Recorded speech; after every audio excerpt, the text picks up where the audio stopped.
And I'm not sure if your microphone is on. Oh. Is it on now? Yeah, Can you hear it me? is. Okay. Yeah. Anthony Perez? Here. All the commissioners are here. Okay, let's go ahead and do Pledge of Allegiance. I pledge allegiance to the flag of the United States of America and to the republic for which it stands, one nation, under God, indivisible, with liberty and justice for all. Thank you. Approval of the agenda. Is there any changes to the agenda by staff? Yes, we have one. It's my understanding that you did not receive copies of the minutes with the packet, so I request that we amend the agenda and review the minutes and approve them at the next Planning and Zoning Commission hearing. Okay, so I think that would just mean striking item 5 from the agenda. Any other questions from commissioners? Go ahead. Chairman? Go ahead. Chairman Lukes. Chairman Lukes. I just have a question. On our agenda, usually we have the commission listed in the left top corner, and I think that it's a good habit that we ought to continue for the public so they know who the commissioners are. Okay, yes, we can do that.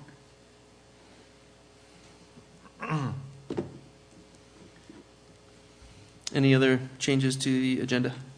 None? I have one. Commissioner Lee? If you guys recall, Martha, you obviously don't recall, but at the last meeting, I had specifically requested of Rudy to have Oscar appear at this meeting to explain the changes in the Planning and Zoning Department, and I asked that it be put on this agenda, and I see that that wasn't done, and I'm trying to find out what's going on with the Planning Department, and I know that you don't have the answer, so I'm not putting this on you. So if you understand that. So Yes, yes. what I specifically want is I would like Oscar Rodriguez, the town manager, to come in and give an explanation to the Planning and Zoning Commission that is a volunteer commission as to what is going on in the Planning Department. Because my understanding is that through either people quitting or being fired, that the entire department is gone. And that seems to be suspicious. And I believe where there's smoke, there's fire, and there's something going on. And I'd like to know what it is. Mr. Chairman, Mr. James. obviously I'm not Oscar. I can tell you, Commissioner Lee, that we were at a meeting this afternoon from, I don't know, I think it was 3 o'clock until after 4, relative to the future of the Planning Department. I think that the foundation of the new direction of the Planning Department begins with the hiring of a new planning director. There has been, and the Commission may not be aware of this, there's been a statutory change regarding the building permitting process, plan review process, building inspection process generally, that allows for cross-jurisdictional or multi-jurisdictional, if you will, plan and planning and permitting, inspections, those sorts of things. The administration and the mayor and the council are working to try and figure out with other municipalities, perhaps some very, very close, some not so close, to try to redefine how the town is going to deliver the kinds of services that the Planning Department gives, their interaction with this commission. And I think that the key to it is we don't want to rebuild the exact system that is, I think we probably can all agree, has not been functioning very well. So with that, I was working today on a temporary agreement with Taos County to provide some services in an interim. I don't know what the direction from mayor and council will be relative to the revised statute. that allows for some different sorts of approaches rather than having the Construction Industries Division of the state do all the inspections.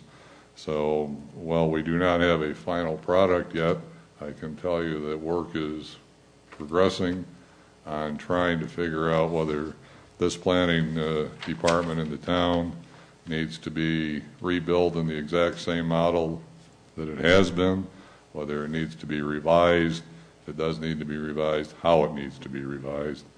So we would ask for some patience, and as soon as we have a better handle on what direction we're going to get from the mayor and the legislative body, we will certainly share that information at once with the Planning and Zoning Commission. We just don't know what it is right now, so there's nothing to report. I would say right now we're on approval of the agenda. So why don't we go ahead Mr. and just. Chairman? I see Mr. Rodriguez. Oh, you did, okay. Yeah. So right now I would say let's just add an agenda item 9A, and that 9A can be an update on P&Z staff and department. Okay. Now. We have an amended agenda. Can I have a motion to approve that agenda? So moved. Second. Second. All in favor, say aye. Aye. Aye. Agenda is approved as amended. Move on to number 6. Number 6 is a citizens forum. Citizens forum is it's an opportunity for anyone from the public to step up and speak on any issue. If any members of the public are here to speak on one of the public hearings, we'll give you a chance to speak on each individual public hearing. And Martha, usually there's a sign-up sheet in the back, and anybody who wants to speak in the citizens forum signs up on that sheet. If there's nobody signed up, Yes, we skip it. we have the sheet, Okay. and there is one person who wants to talk on the first item. Okay. Who is that? Ann Medinsky? Mackenzie. McKenzie. Ms. McKenzie, would you like to address the? I stand up here, right? Yes. Yep, you can go ahead and stand right there. Seems to be an echo in the mics tonight. Is that me or is that everybody? No, I think it's. Okay. Okay, I wanted, Ms. McKenzie, would you go ahead and please just state your Oh. name? I'm Ann McKenzie. Welcome to our meeting. And I don't think in the citizens forum, do we swear people in or not? I don't think so. No. Okay. Okay, I just wanted to address the issue of the apartment complex, item A on the hearing here, proposed to be behind the Dragonfly Cafe. And Ms. McKenzie, so when we step into the public hearings, if we're speaking on one of the agenda items, there'll be a chance to speak after the applicant That makes more sense. makes their presentation. Okay, So yeah. you're welcome to do that now if you like, or we'll hear a staff report on that public hearing. We'll hear from the applicant on that hearing. We'll have discussion, and then we'll give the public a chance to speak That on sounds that fine. application. That sounds good. Would you like to speak during Yes, that? Okay. that would be fine. Great. If there's nobody else signed up for the citizens forum, we can move on to matters from staff. I did sign up for the citizens Okay. forum. I'm not sure why my name's not there. And are you here to speak on the apartment complex? Correct. I think we'll give people a chance. We'll give the public a chance to speak during that presentation. All right, thank you very much. Yeah. So with that, we'll move on to item number 7, matters from staff. This was an explanation of meeting minutes. I think at our last meeting, we received meeting minutes that were in a abbreviated form, and the commission had requested that they be amended to, I guess, reflect the verbatim process of that meeting. So I think this is just an update on that. And Martha, if you could like to go ahead, you can give us an update on that, or we can move that to the next meeting since we don't have meeting minutes to amend. It's my understanding that the clerks have asked us of every single board and commission that summarized minutes be done and not verbatim. You know, provide the motion, how it was voted on. Okay. Is there any response from the commissioners on that, or?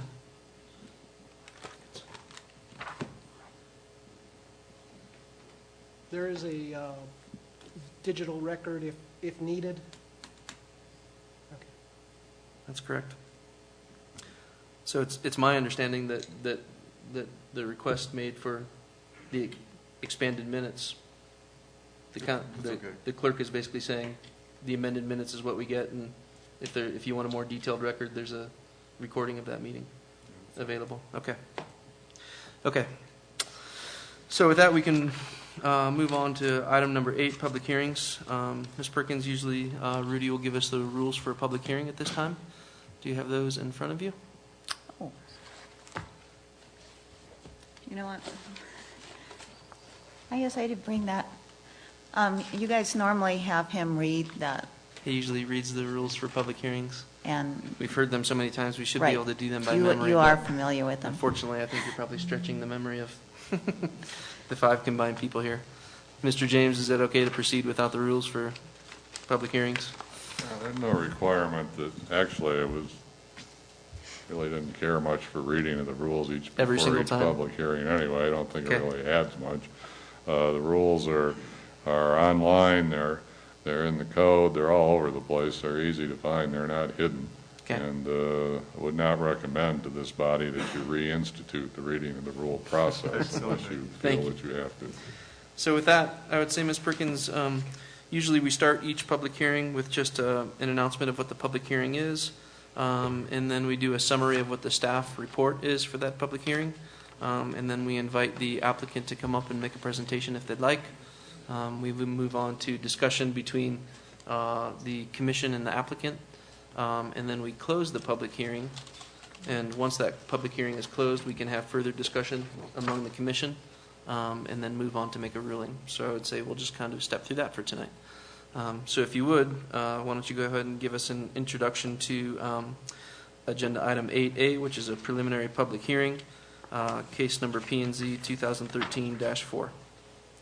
Okay, so this is the location is 402 Paseo de Pueblo Norte. It's a request for a conditional use permit and a variance to build a portion of a 20-unit apartment complex on a property which is partially zoned C2, general commercial. And then there's another part of the property which is not zoned commercial. And so there's been a request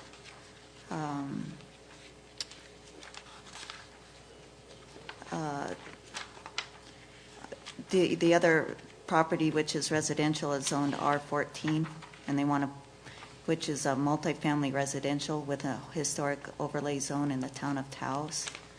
And I believe you received a conditional use permit request as well as a variance request for Dragonfly Apartments. And I know the applicant is here to present the details of this case. I do have some drawings that are bigger and in color, if you would like to see them. I'm not sure what the applicant has to share with you. I would say let's start with what's in the applicant's packet. Yeah. And so the applicant is Mike Tarleton, agent is Mark Yarovitz. Mike, do you want to go ahead and offer any additional information? You can go ahead and step up to the microphone here, please. And I think we'll go ahead and you can just go ahead and give us your full name, and Ms. Perkins will probably swear you in. Swear to tell the truth. Please state your name for the record. My name is Glenn Michael Tarleton. Do you swear to tell the truth and nothing but the truth? I do. Okay. Thank you. Good evening, Mr. Good Tarleton. evening, Commissioners. Yeah. If you want to go through the reason for this conditional use permit is because of the, and I believe you have it in front of you if you have this package. You'll see under the I believe it's the site plan, which is under the yellow tab.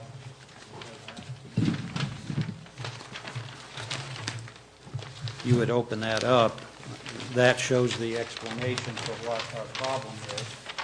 And I have a part of the property which is overlooked approximately approximately an acre and a half, is the back part of it is zoned R14, the front part of it is zoned C2. And the way we have designed the apartment complex is that part of the front, I can just show you, a line goes through the front building. It's kind of an arbitrary line that was drawn when the property was zoned. This line right here, where this is all R14, and this part is C2. Ms. Perkins, we don't have a zoning map along with the staff report, do we? I would say usually, Is that in the package? Yes, it was in the package. So you have this drawing. It was in the package that was passed out, Doug? The package that, Mr. Perkins passed out. oh, did you pass out an additional one tonight? It's right there. You have it And underneath we your don't binder. know exactly where that line is. Rudy had told us it's approximately, we had to kind of measure off the map, or the photograph, it's approximately 207 feet back from the front of the property. I understand that you wanted a zoning map for tonight, and I actually tried to get one put together. And unfortunately, I think staff is out today, the staff that normally puts these maps together. So I did not get delivery of that zoning map. Okay. And yes, I had planned on bringing it. So please excuse me. I will have it for the next hearing. Well,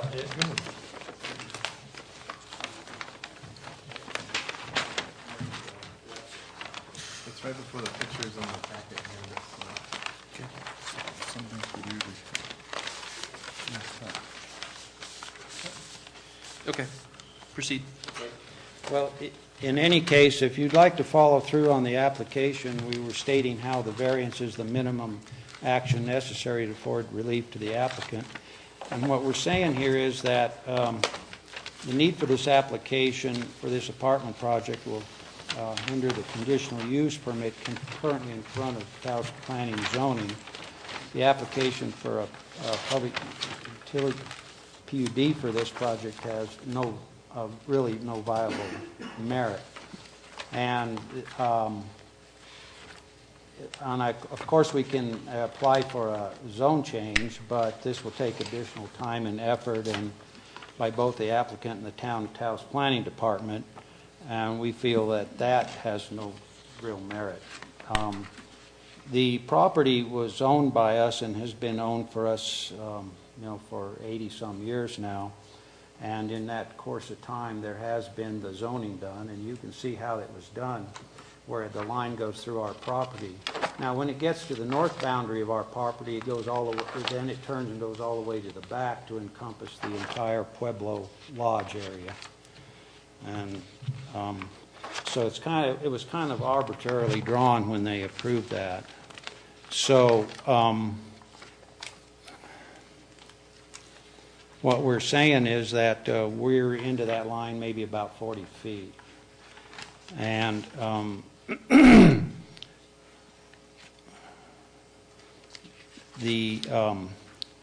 let's see. As far as granting the variance, it will not cause any extraordinary public expense, create a nuisance, or cause a significant deterrent. We feel that there is no expense, nuisance created, or property value deflation by granting this variance.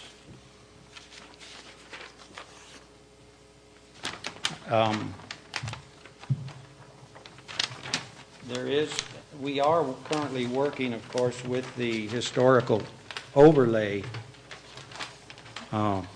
board, and in doing that, we have come up with an additional change. I just want to make you aware of that, and I can hand you out these drawings here, which would move our complex further to the rear of the property, if I may do so. In which case, none of this would be actually required, but since we're not finished with the historical review board, we're not real sure exactly which one of these will be approved. But I just wanted to make you aware that did go to this layout, there would be no requirement for a variance, but I'm here to see if you would grant the variance in the case of the first layout, just in case we need it. Since it's sort of an arbitrary line anyhow, we feel that there's no real big reason or problem in maybe you granting that variance. And it'll take care of two big problems. One being, number one, just to repeat,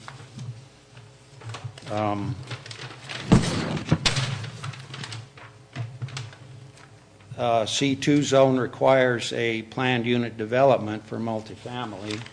And number two, multifamily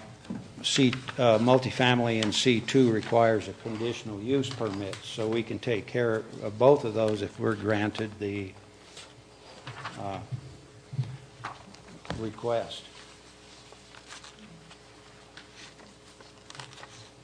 Are there any questions?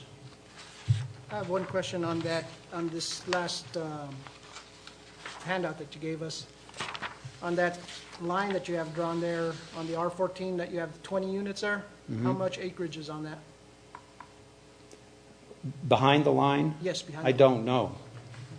Because if it's an R14, there's 14 units per acre that are allowed. But for the entire acre and a half, we were told there's a 21 limit. So we can treat the whole, if we went through the PUD and everything, see, we would be able to build 21 units on the entire acre and a half. Right, but I'm saying from that, from the, what Yeah. zoned R14 right now, from that line back, But it's all one property. So what the county has told us is that we can assume that the 20 units are on the entire acre and a half, because it's all one property owned by one person, one entity. yeah, but it's. I know what you're it's zoned- saying. It's zoned two different. I know what you're saying, but that's what we were told, we could do that, yeah.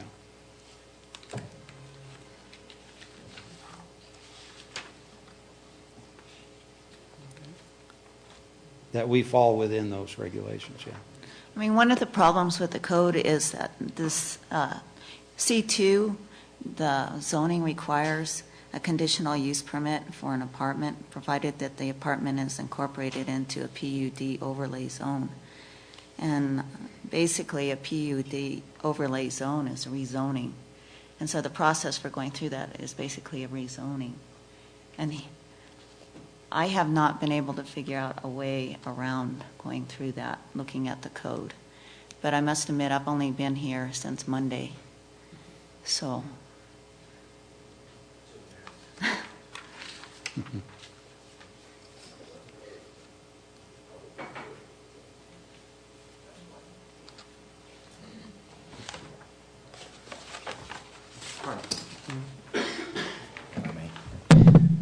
Mr. Rodriguez, welcome to our meeting. Hi, thank you. And isn't our new planning director doing a great job? So far, so good. Regarding the variance, staff is recommending it. It seems to me that this is precisely what a variance is supposed to cover. I mean, any rules, zoning, et cetera, that you could ever put in, you can't anticipate all possible configurations, and this certainly got way down to the only corner, I guess, in the room. And so that's why we're recommending a variance. Yeah, the PUD wouldn't help anything here. And yes, we can go through rezoning. We can do all those things. And but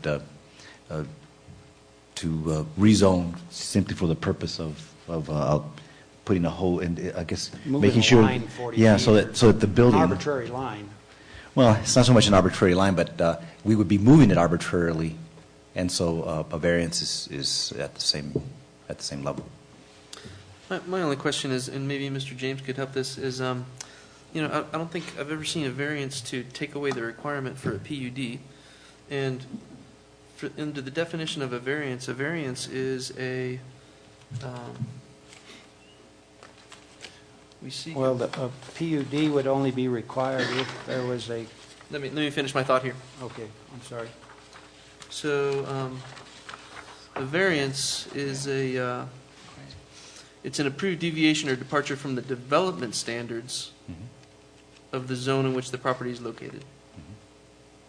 So it's the development standards, and the development standards are at the end of each zone, and it's where a PUD is required is not part of the development standards. The development standards are lot coverage, setbacks. So usually we see a variance for a lesser setback or more lot coverage, but the requirement for the PUD isn't a development standard. So I'm not sure if that's something we can actually seek a variance for. Mr. James, do you have any input there? Yeah, my input will be, this is a preliminary hearing. Before we have a final public hearing, you'll have an opinion letter on that issue from me. Thank you. Yeah, we'll make sure the record's clear as to how we Okay. read the law, et cetera, on that. Right. But we just believe that the effect is the same. Okay. Really, truly, in this situation, it would be very difficult to comply with with a PUD for part of a building. I guess the least that you would require in order to get the rest of the building in there, and to rezone it simply around the building seems to me much more arbitrary than where that line is at this point. Mr. Chairman? Chairman Luke's. I have a question, if there is if we can get an opinion, why was this requirement even put in for the PUD? I just can't figure out why it would be required to be made part of PUD, and not only CUP, to allow multiple residential in a commercial zone. It escapes me, and maybe somebody can offer explanation of that requirement. Yeah, let me pass it to our plan director for the general theory of why you do a planned unit development in the first place. Well, you do a planned unit development to provide some flexibility in the planning. I understand that part. Right, you can do mixed use and whatnot. You understand that. As far as the code, I can't speak to the code. The code has it actually itemized out that you need to have a special use in a C2 zone for multifamily. And that's just what the code says. I didn't write the code. I understand PUD, where it gives you the flexibility of multi-uses in various zonings. But here we're just allowing residential use in commercial, which is allowed under CUP. So why, do we have to sweep it under PUD when it's triplex townhouse condominium? When it's higher density. Well, no question though that, I mean, the ordinance was written for much bigger developments and not for, the corner of a building that we're dealing with Right. right now. And so if we were looking at, many acres and somewhere a And part of that area. commercial and multi-residential and single residential. Yes, and that's why you would do that. And it also gives some flexibility to the town, to the Planning and Zoning Commission, to within a commercial area, make things work both for say a mixed-use development.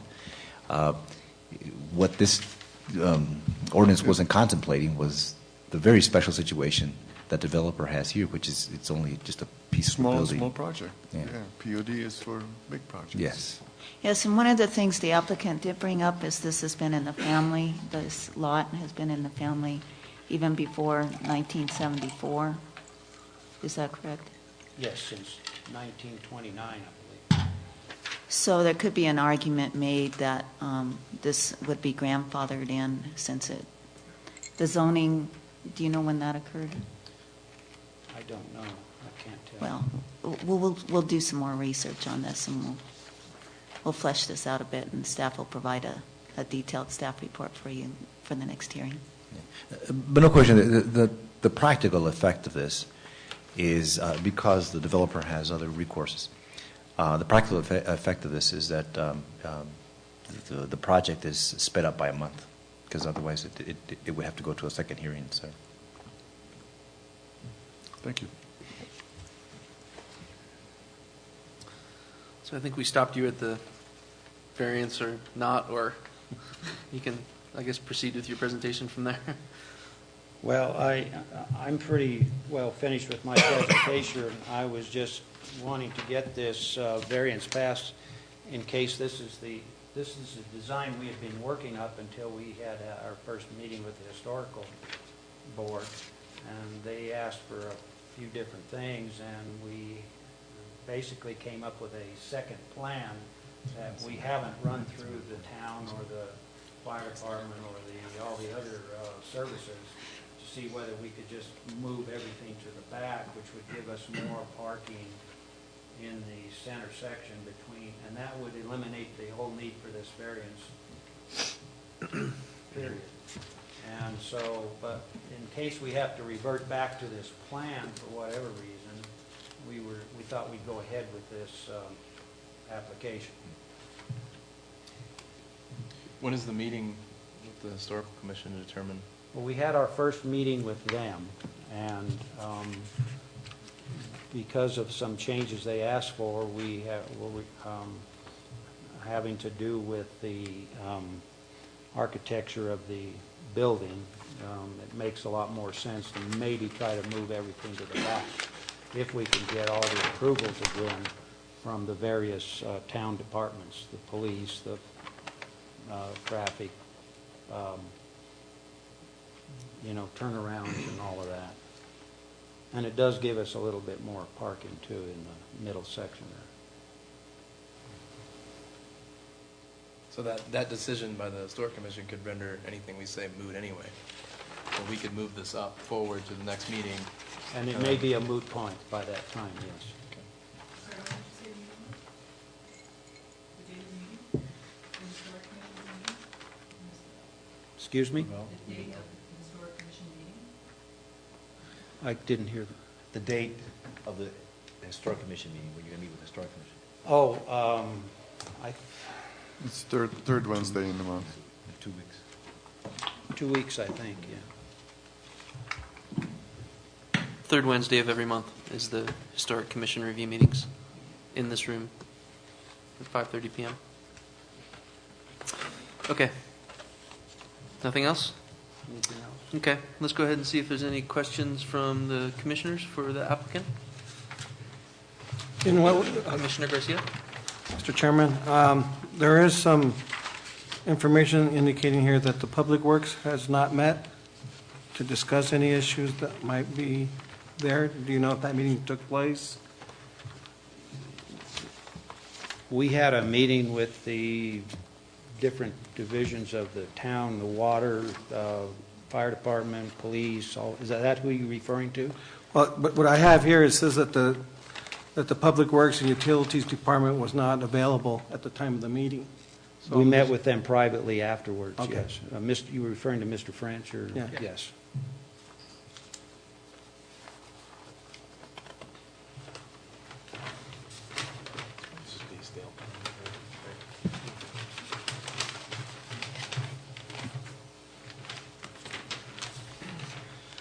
Any other comments from commissioners?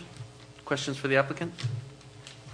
If not, we can go ahead and see if there's members of the public that are signed up to speak on this application. Thank you. Thank you.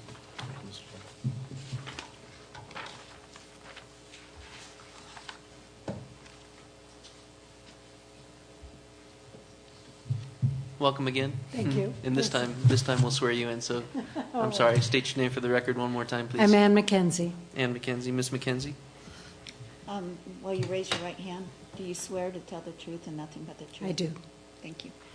All right. I'm not sure when I had to leave the Historical Commission meeting early, and I'm not sure whether my comments are appropriate for them or for this group, but I live behind this property on Theodore. I back onto them with a small gap of somebody else's property, but I'm within the 300 feet. And I have several concerns. One is the sewage issue. I don't know what the people he met with, but we have sewage running down our street every few months from overflow from the existing buildings, the Pueblo Lodge, some of the other, and they have to come and they throw the manhole cover open and pump it out, and it's an extra expense for the city. And I just don't see, if it's already having trouble now, how it can handle another 20 units. If it's, and the traffic, I just cannot. I mean, it's already difficult pulling in and out there, and I do not see how. I think a serious traffic study needs to be done before this is allowed. I have a concern with lights, which I understand may be dealt with in the plans, but I haven't seen that. And my other concern is that when you walk onto the property as it exists now, it's terribly run down. Dr. Kilgore's office is in frighteningly bad condition. And I am deeply concerned that this owner does not seem to be involved in maintaining his properties to a high standard. And I worry that once he's built this, that he's going to walk away and let it degenerate. And those are my issues that I wanted to bring up. Thank you. Thank you. We'll give you a chance to respond after we hear from everybody. Yeah. Anybody else signed up to speak on this?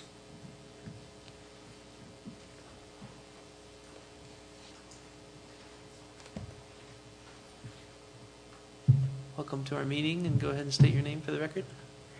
My name is Karen Todd, Yeah. of the Dragonfly Cafe and Bakery. And do you swear to tell the truth? I swear to tell the truth. Thank you. Okay, so the first issue that I have with this is rather personal, and it's the use of my name. Dragonfly Cafe and Bakery has been there for 4 years. I run my business with the greatest of integrity, and I am not okay with the name being used for this apartment complex. And so I would like to have my name removed because I am concerned about the integrity of this project. The next thing I'd like to address is the traffic in and out. If there is one egress into those units and back, that's potentially 40 vehicles back there. And I, as a driving destination restaurant, also need parking. And we're on the main road where traffic, it's on a curve, and it's very difficult to enter and exit. And so, yes, I also would like to see a traffic study done, and the clear sight distance, and permission from the New Mexico Department of Transportation to have that many vehicles pulling in and out of that area.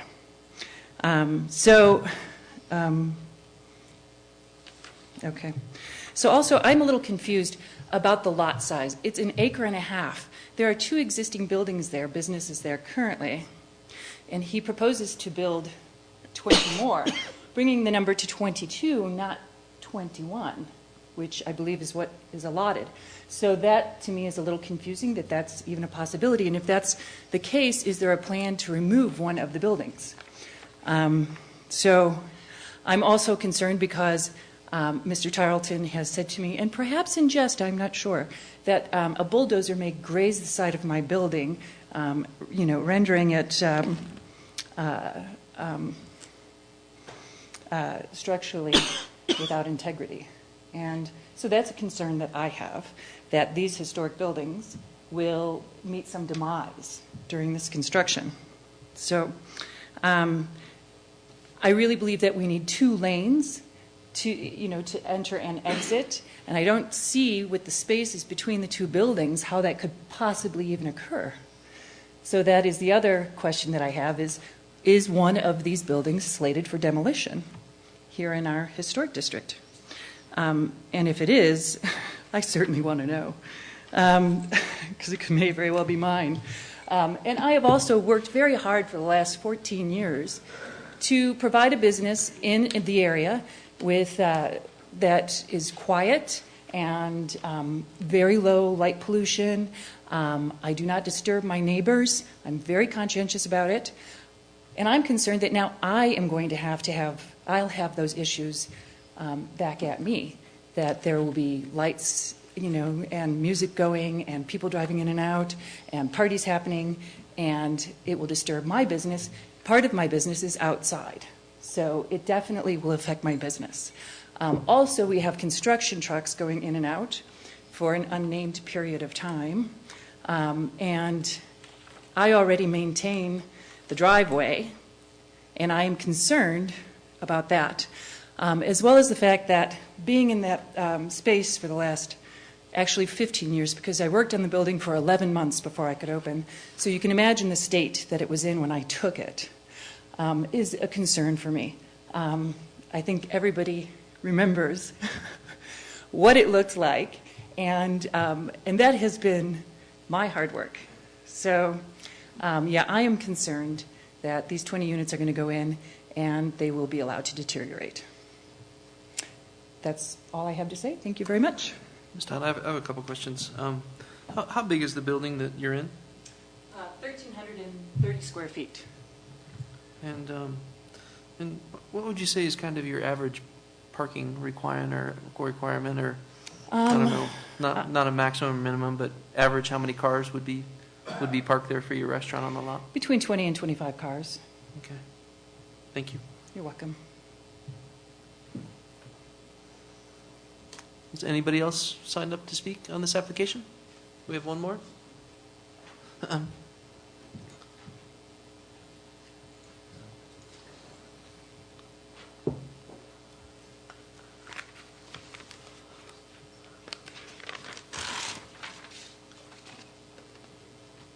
Welcome to our meeting, and thank you for joining us. Would you please state your name for the record? My name is William Burden. I live at 403 Theodora. Ms. McKenzie is my neighbor immediately to the south. And do you swear to tell the truth for us this evening? I do. Thank you. All right. I guess I'm a little bit confused about what this meeting's really about. I know what the agenda says, but it seems to me that what you've got here is sort of a moving target. And I've got some things I wanted to talk about, but I'm not sure they're appropriate. And maybe my characterization of it as a moving target is because of what's going on with the staff at P&Z right now. I've dealt with these issues in the past, and in those circumstances, you can go in, you can look at a file, you know exactly what the proposal is, where it is on the ground, the traffic study's been done, and you have a real sense of what's going on. And what I heard here today is there are sort of two options, and in one context, we don't even know how much acreage is in the R14 area. So there's a dividing line between the commercial property and the R14 property. You've got an issue with the historic design people. I understand there was a hearing there. They objected to the design. There's going to go back and be another design hearing before them, and that leaves those of us who want to know what's going on and is sort of chasing around trying to figure out what the process is. I thought the process was to get historic design's approval first with a plan and then come to you. And it seems to me implicit in what's going on here today is if you approve this change, you're sort of implicitly approving the project. Now, I know it's a matter of convenience for the developer, but the reality is there are other issues involved in addition to his convenience. So I suppose what you could do would give some kind of a conditional approval, but I have concerns about compliance with the historic design, about the sewage issue that was mentioned. I'm the one that saw the septic coming down the street, and I know that the Winters, who live across the vacant lot, I'm sure you know where Fred Winter lives, they have a sewage backup there, so there is a septic problem in that area, and the sewer lines are Byzantine. They're not where you would expect them to be. The Winters sewer line comes off somewhere over toward toward Paseo. It doesn't feed in to the sewer area right opposite my house on Theodora Street. So there's a Byzantine sewer system out there. There's no indication where this sewer refuge is going to go. If it's going to go in the same sewer that feeds the winter sewer and caused the overflow on Theodora Street about 3 weeks ago, then we've got a real problem with that. There's a question concerning traffic. Is there going to be a traffic study? Is there going to be compliance with the traffic manual? The traffic manual is fairly explicit about where drives are, where access is, and what sight lines have to be maintained. So, and the other thing that's sort of implicit in all of this is you've got two entities that are going to be using the same area for parking purposes, the development and the restaurant. And is the restaurant's parking going to be displaced to accommodate the development? Are they both going to use it?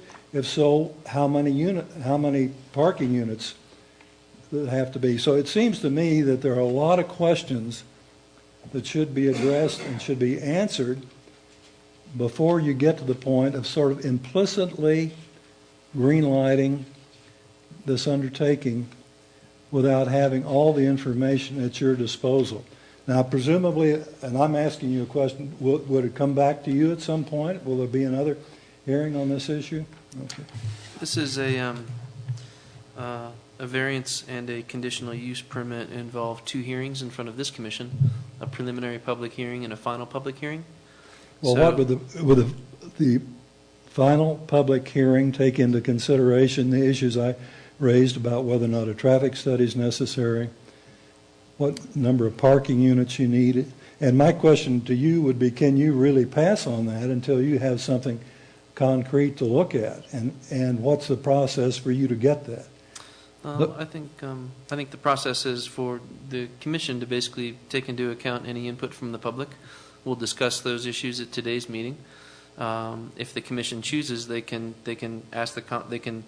approve this as a preliminary public hearing and have it come back as a final public hearing.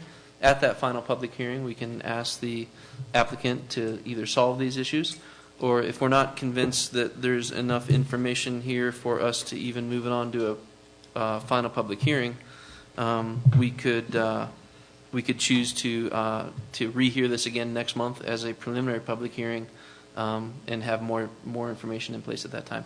So when we leave tonight, we'd like to give the applicant some direction to either come back next week with more information or more concrete information, or the commission could choose to move them on to a final public hearing and resolve those issues at the final public hearing. Well, I'm going to be real blunt with you about my experience in the past. I have seen these hearings go through, and they'd be approved with conditions attached. And then the conditions attached are never examined by the commission. The staff deals with them. And sometimes they're addressed, and sometimes they aren't addressed. But in the one instance I'm thinking of, there were some fairly substantial issues that involved that were conditioned. The approval was conditioned upon certain conditions being met, and then those conditions were frankly swept under the rug. And I know you've got staff problems right now as far as getting good information to you, but it seems to me to protect the public, you should ask it for as much information as you could possibly get and require that to be done while you still have jurisdiction over it, so we all have an idea of what exactly is going to happen, and it's not up to one person in the staff, particularly in this circumstances, when the staff is understaffed and really doesn't have the time to address this. I would hate to see this be approved with a bunch of conditions that were to be satisfied at the staff level, and then find that those never happen. Thank you for your input. Yeah. Is there anybody else signed up to speak on this application, or anybody else that would like to speak on this application? If not, I think we'll close the public hearing. I will give the applicant one chance to respond to the issues that were brought up by the public. Mr. Charlton, would you like to address some of those issues? Yes. Thank you very much. First of all, I'd like to address the sewage problem. I believe what you're referring to is sewage lines that are west of my property. Is that true? On Theodore, I don't know where Theodora Street is. I guess it's over in where Rosen and Pond and them live. West and south of your property. Okay. Our sewer line will go straight out east to Paseo del Pueblo Norte. We have the invert and the grade to do that. So we will not be using your sewer lines in any fashion or form. So but we're going straight out to the east, to the highway. And there's a main in the highway.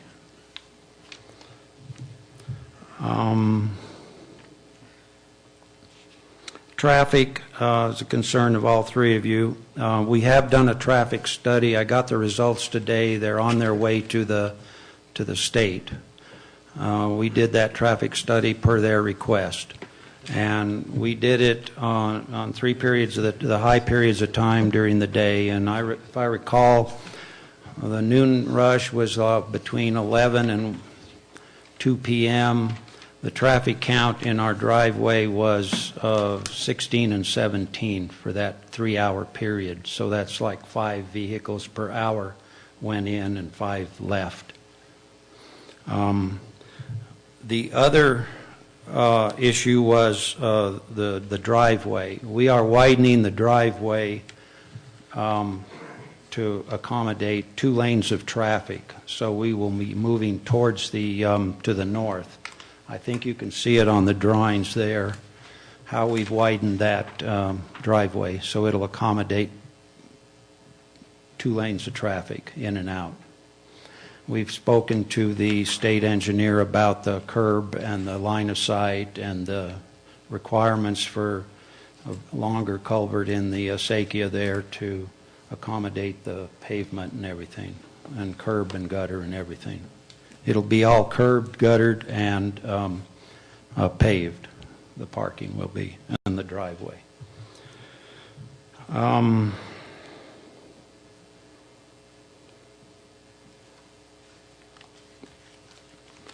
The deplorable state of Dr. Kilgore's building was not something I can take responsibility for, because we just acquired that property from my cousins.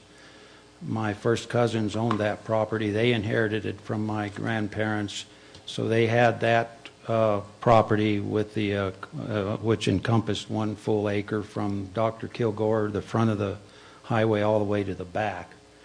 And so they were responsible for the house up until a month ago.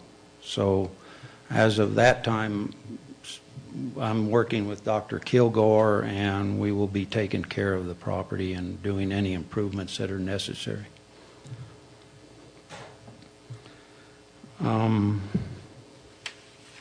As far as the name, everybody was calling it the Dragonfly Apartments. That wasn't my idea. I told Karen that the other day and asked her if she'd have a problem if we used their name, and I guess she said she'd think about it. We're using it, in my opinion, as a working title. It is not the final name of the apartments, but everybody's calling that, so we're just using that as a working title till we come up with a name.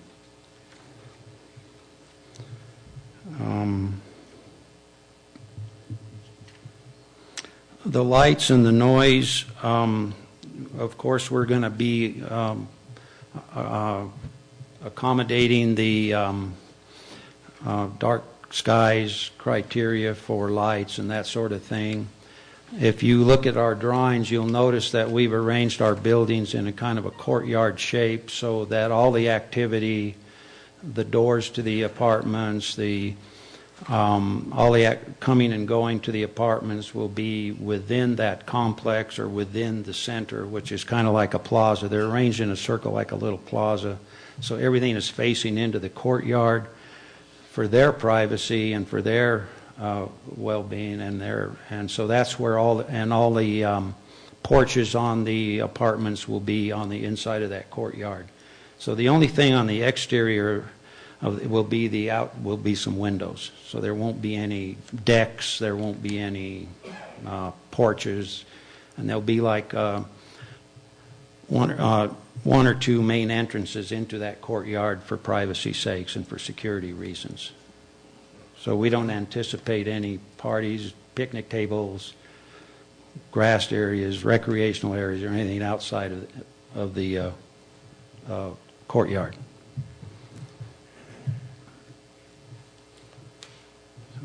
Traffic lights.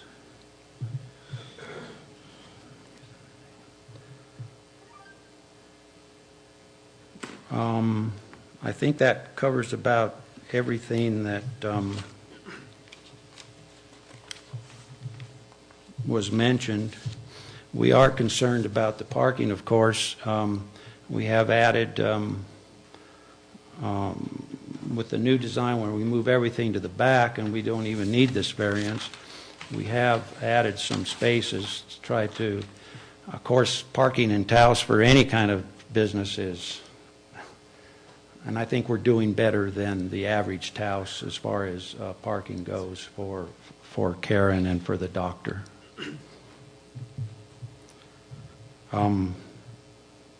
Any other questions? That's. I have a question. Commissioner Perez? Yes, on site plan 1, the first one, you have a, looks like a driveway going out the back end. Is that? It goes to the back because the fire truck has to be able to pull all the way back there and then back up. It doesn't go out the back. Okay. That's that T section that they show in the fire code book so that the pumper can drive in, and then he backs into between where the parking area is, and then he can drive back out. That's what that's for.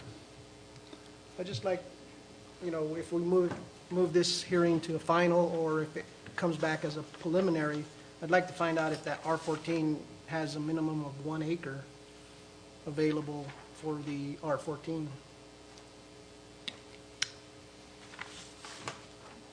I know the whole project is 1.5, but what is the R14 space available? Chairman Perez? Commissioner Perez. We've got chairman on the line tonight. Commissioner Perez. Please no. I also agree. I went back and I read the definition for density, and it's very confusing.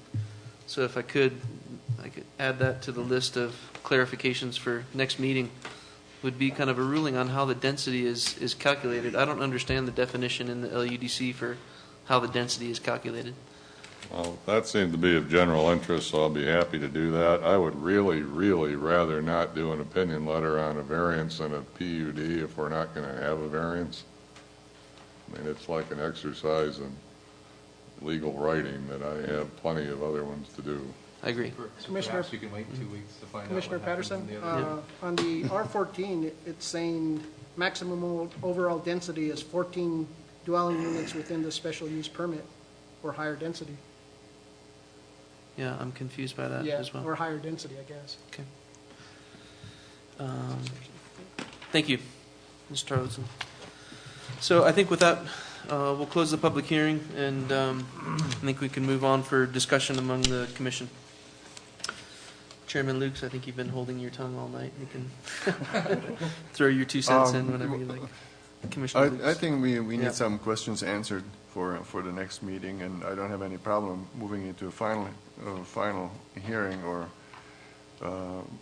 provided we get some answers. And I would like a letter from Public Works about the sewer capacity to service this project.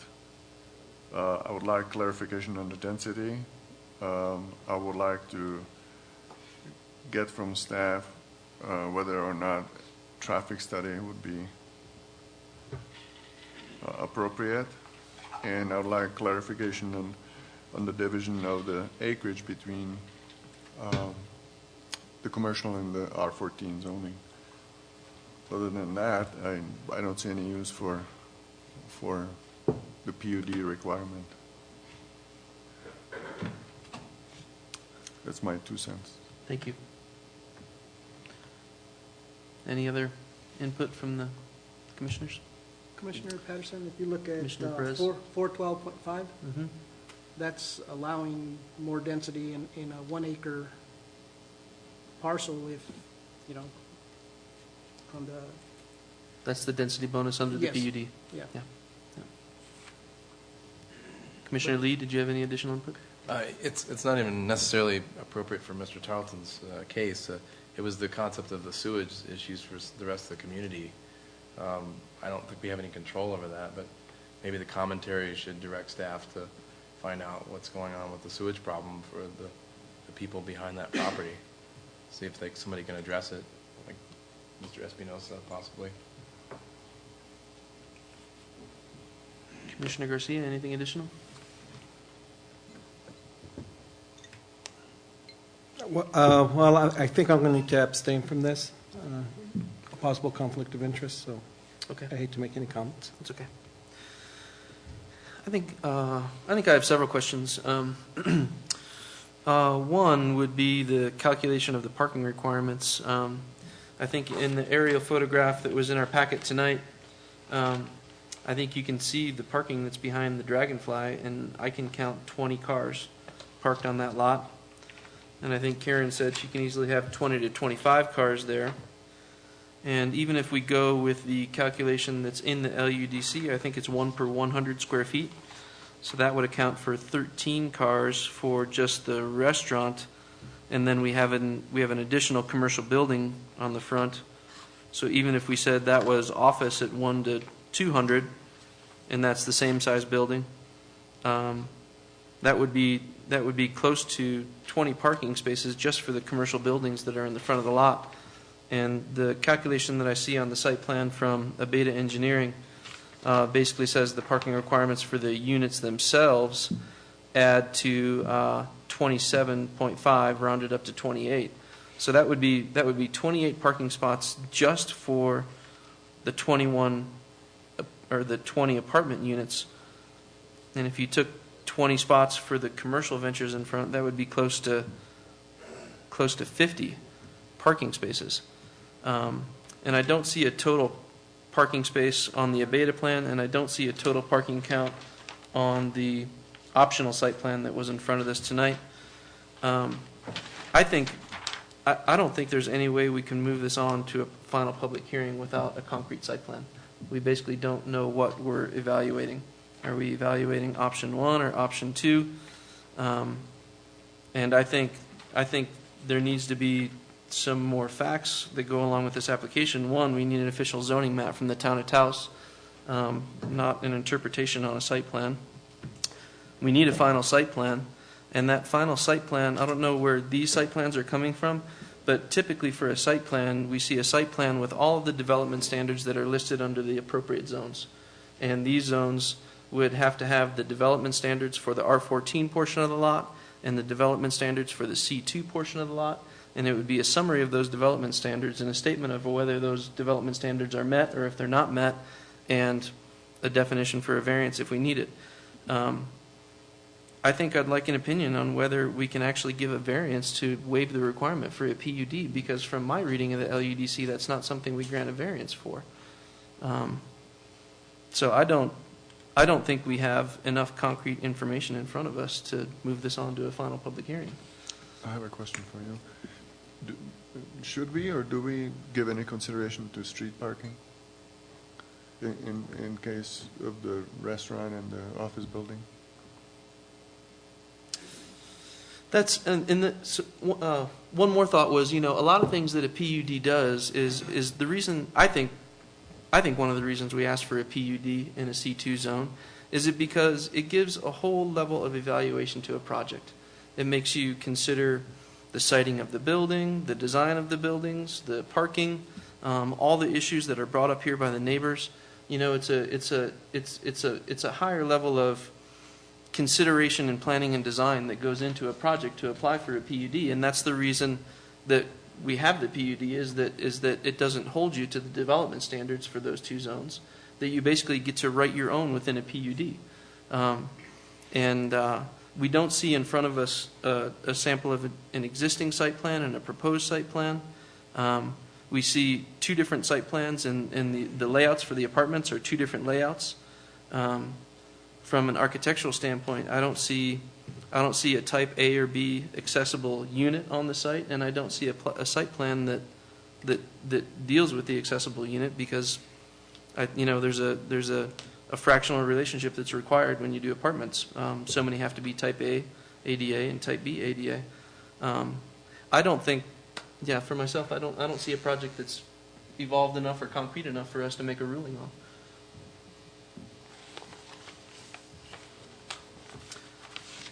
So with that, unless we have any further discussion, I think we basically have, we have a choice to approve, deny, or continue this project.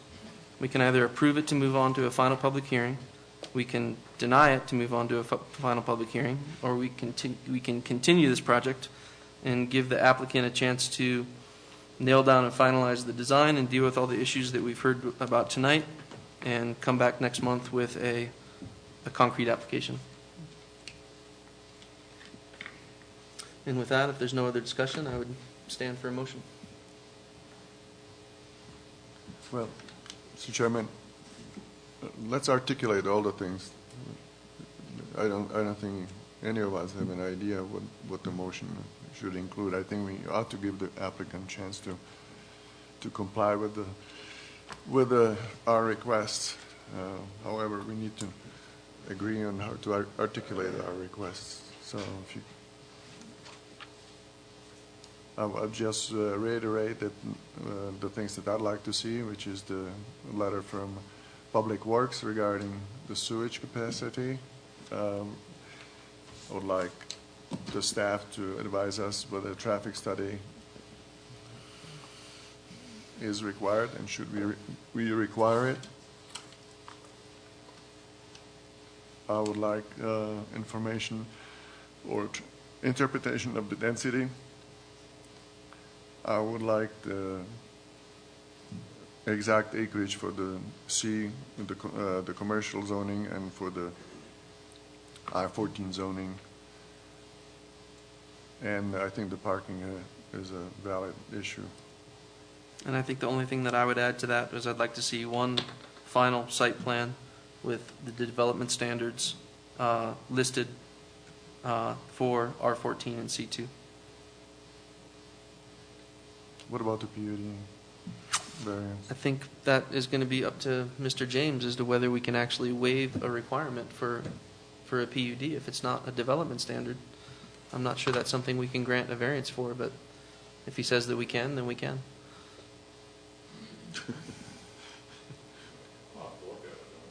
Okay. Any other requirements from commissioners? Okay. So with that, I think we can stand for a motion.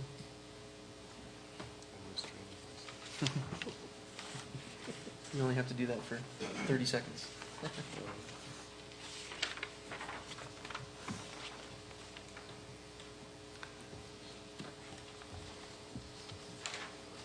If there's not a motion from any of the commissioners, I think Commissioner Luke should give us one.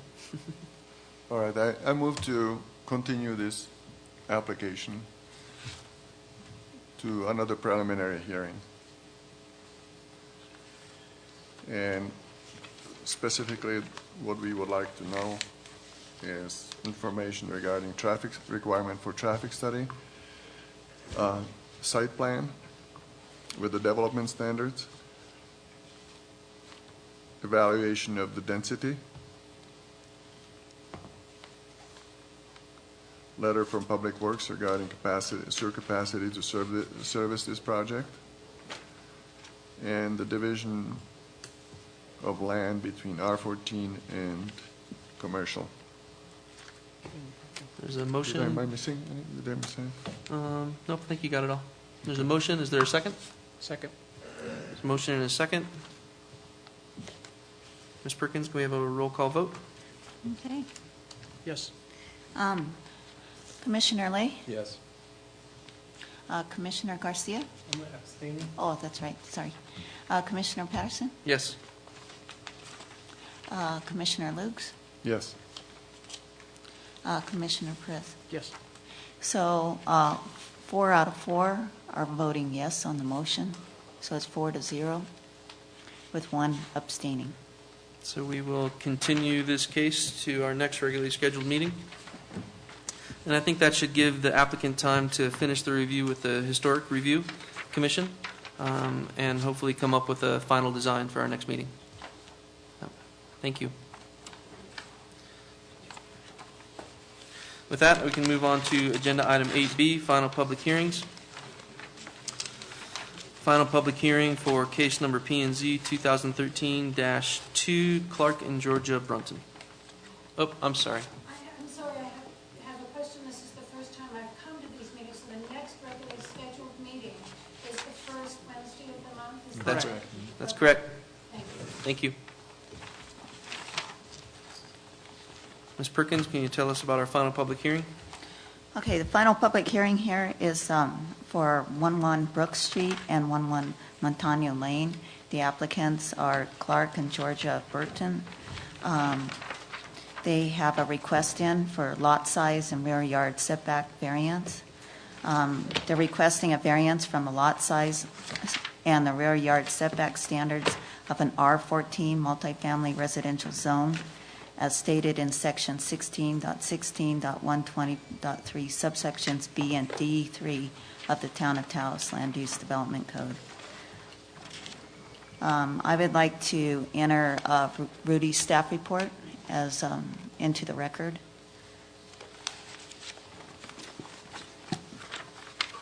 If you look at his analysis as far as the lot size, what's required in this zone with the R14 is 7,000 square foot lot minimum. He has provided in the staff report the difference. And so the first lot that's being proposed is 65 of the total 7,000 square foot requirement. And the second proposed lot is 35% of the proposed lot size requirement. And then he also shows how the setbacks are being affected.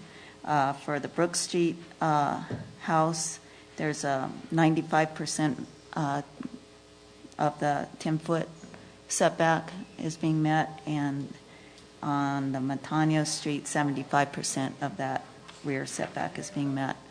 One of my concerns in looking at this is that there's also lot coverage. The lot coverage allowed in the zone is 50%. Rudy's recommending approval of this lot split. I think the main thing that the applicant did address was that this lot and the subject, the housing on this lot was built prior to 1950, or were built in the 1950s, which was before the code was adopted in 1974. We will provide findings of fact with the minutes, and I'm asking for approval with that from the commission. We do not have findings of fact as of today. I haven't been here long enough. And so staff recommends that this variance for both the lot size and the rear yard setback be approved, and I stand for questions. I have a question on the setbacks on the, on our staff report. It's saying that the rear setbacks are 10 feet, and according to the LUDC, it's 15 feet. 15 feet? Okay.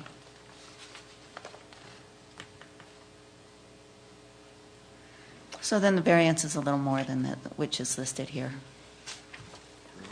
So we heard this application at our last regularly scheduled meeting. Do any of the commissioners have additional questions? Commissioner Mr. Chairman, Garcia? just a couple items that were discussed last month, and then it's in the report. One, I'm curious, was there any opposition for the variance or for the lot split? It's my understanding that there were none. None? Okay. Yes. And then also within the report, it indicated that they were to supply some information indicating that the property had been owned since the 1950s. Have we gotten any information to that effect? To answer you honestly, I don't know. The file, there were pages of it here and there, so I'm not sure that I have the complete application or the complete file. So I'm going off of what the staff report says and looking at the code in my short time here. Thanks.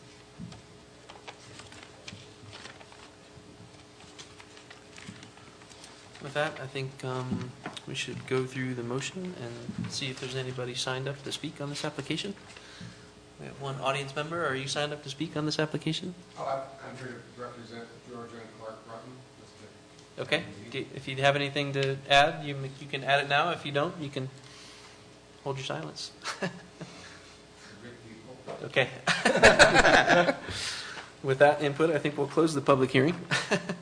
And what's the pleasure of the commission? I just have, the houses are existing, they were built, in the 70s, before the code was 50s, I believe. in the 50s. Yeah, so, the only thing we can't change setbacks, we could allow them. I think the concern on the whole thing is the lot split. The variance on the setbacks, they're there. We can't do anything about that. But the lot split, that's the only concern I have. And I don't think, Commissioner Perez, I don't think you were there for the last No, I wasn't. meeting, were you? So I think our applicant at the last public meeting was basically stating that these have operated as two separate properties for the life of the property. They have accesses off of different streets. They have individual utilities. And we went back and forth over that a couple times. Yeah. I think I'm comfortable with the lot split and the variance. I think, like many of our lots in the historic downtown, they don't necessarily meet the development standards because the development standards came along later. So this seemed like a reasonable level of relief to give this property owner. And, I wasn't here at the last meeting, so I missed out. You on a missed few that little those, bit of but- discussion. Yeah. All right, Yeah. Thank you. that's all. Only questions I had? Mr. Chairman, I have another question. Do we need to act on each separately It would be good to have a separate motion. for each one? I do have a map. I don't know if you have it. I think we have that, yeah, in our previous application. Yeah. So with that, let's see, what's the pleasure of the commission?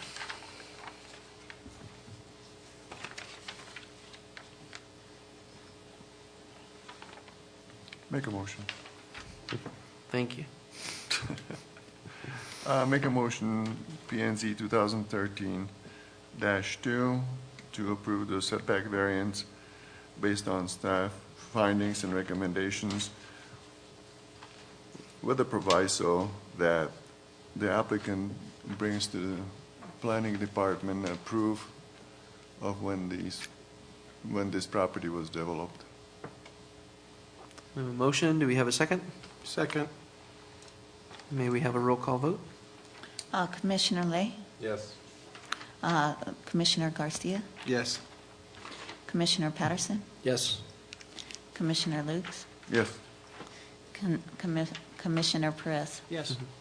5-0, this is approved. And I'll follow up with PNZ 2013-2, grant variance of lot coverage, lot size, right? That's what we're doing. With the same proviso and based on staff recommendations, findings and recommendations. We have a motion. Do we have a second? Second. Roll call vote? Commissioner Lay, Yes. Commissioner Garcia, Yes. Commissioner Patterson, Yes. Commissioner Lukes, Yes. Commissioner Perez. Yes.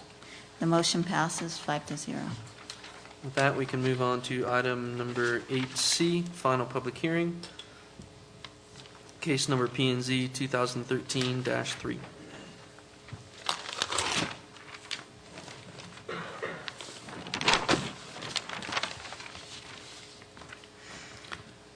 This one is, the location is 120 Camino de la Placita. The applicant, the owner is Robin Martin. The agent is Taylor, I don't know. Okay.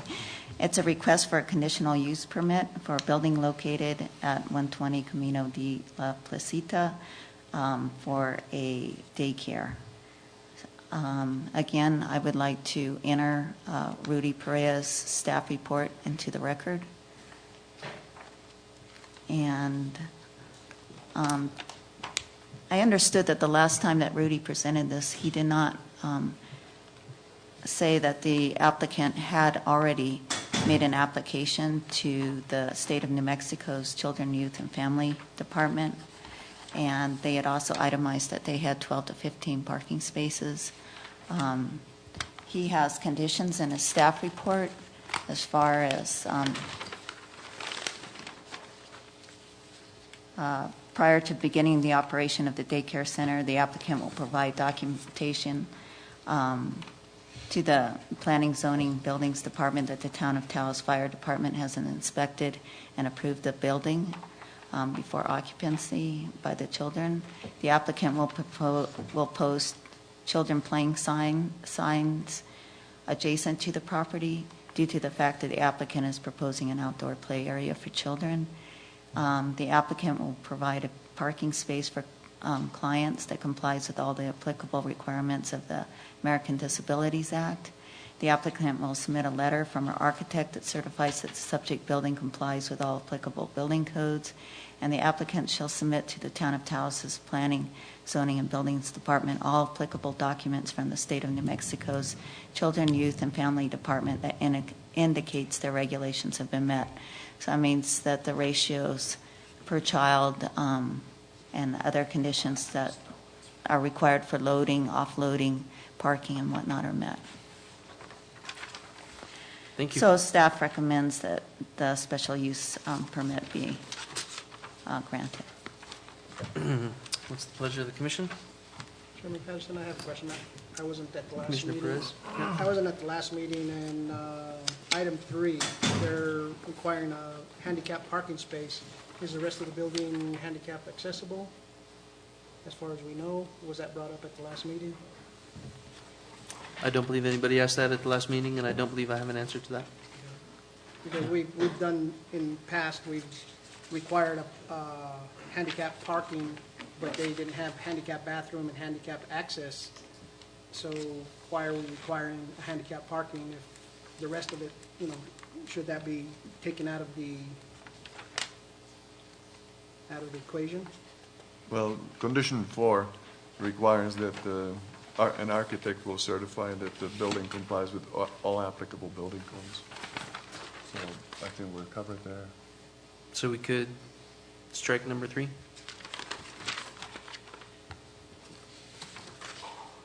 Is being redundant? Yes. Yeah, definitely. Okay.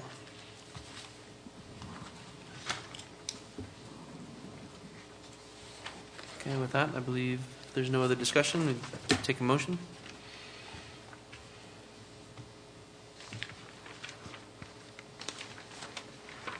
I'll make a motion Excellent.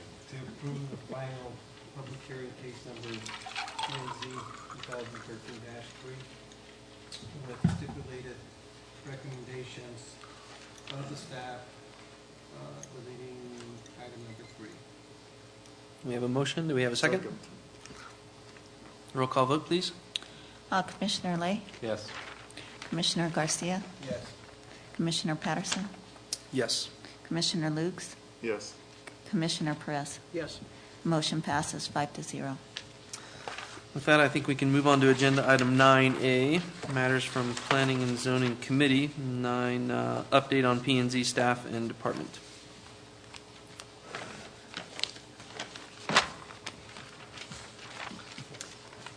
Mr. Rodriguez. Hello again. Hello again. So,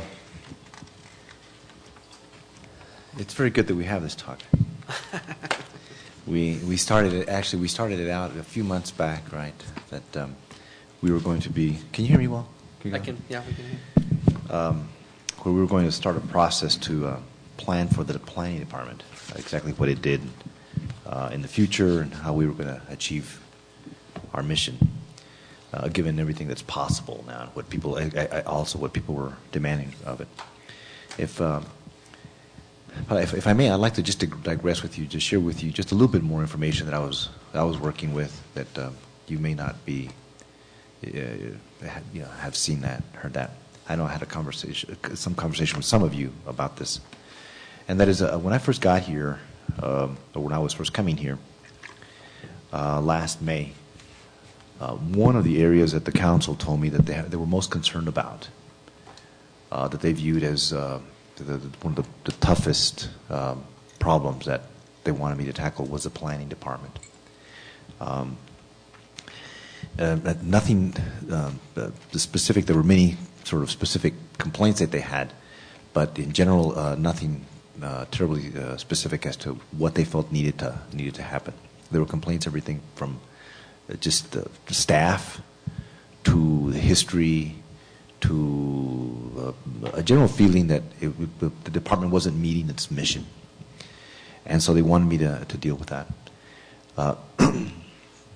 And so we started having that conversation.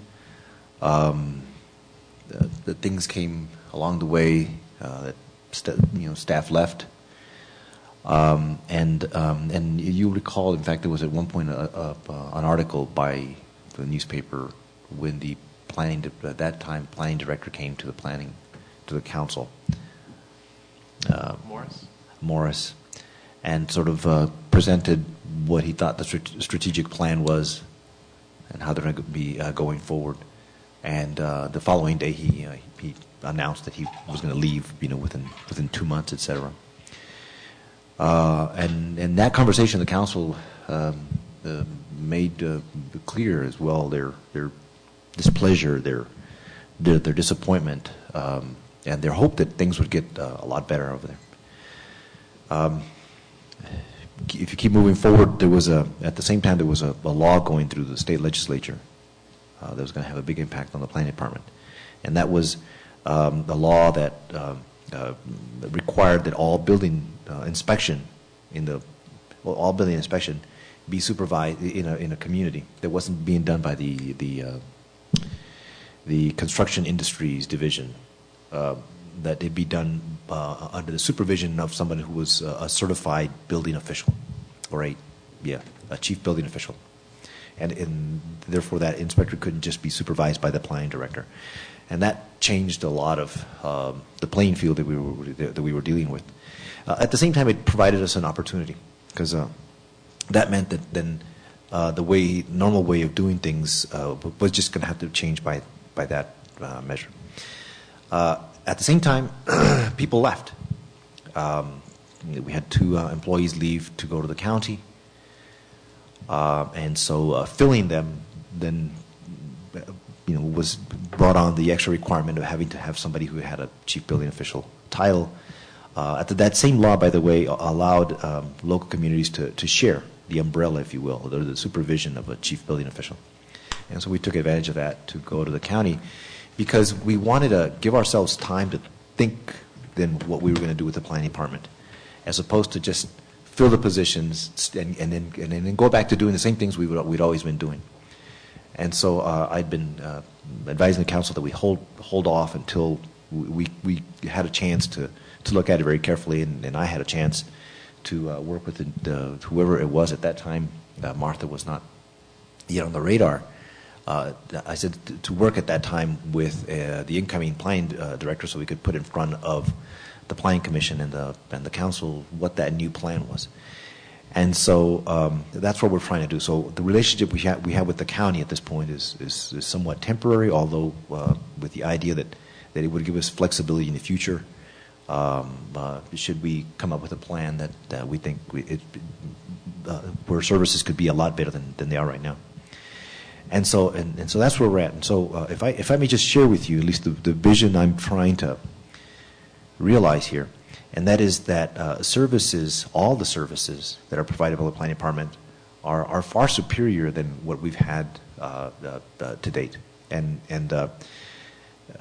there is a lot of experience out there right now that tells us that just simply the old method where you have a building inspector waiting around for plans to come in so that they can review them and if there's a building boom, then you hire two or whatever, and you kind of get slow and hire a lot of people, and then when the downturn of the economy comes, sort of people wait around. If you'll ask some of the staff that were there, I think they'll tell you that they felt pressure, just hanging around waiting for building permits. By the way, quick question: do you know how many building permits we issued last year? 35. 35. Total building permit revenue, $45,000 and some change. That didn't pay for even one of the inspectors had. At one point, we had 3. And so that old way of providing that service, and it wasn't all that tremendous service just in terms of turnaround. For example, we had no idea. I mean, no one was ever measuring how long it took for a building permit to come in for the time it came out. All I had were just lots of complaints that it wasn't getting done on time, it wasn't done well. There was exceptions here and not exceptions there. I mean, the variances, were flying left and right. And I just had all those concerns.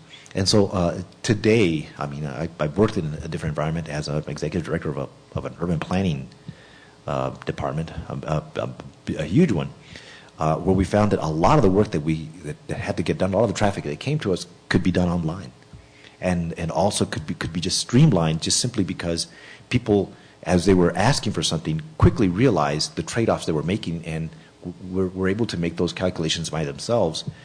More happily from the comfort of their home, and never have to see anybody, never have to stand in line, and that public safety was, through building inspection, was being taken care of, in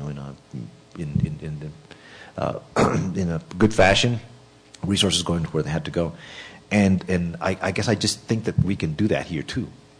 I'm convinced that a big part of the traffic of the business that comes to us can be done online. Can be done especially by contractors in a much more expedited fashion.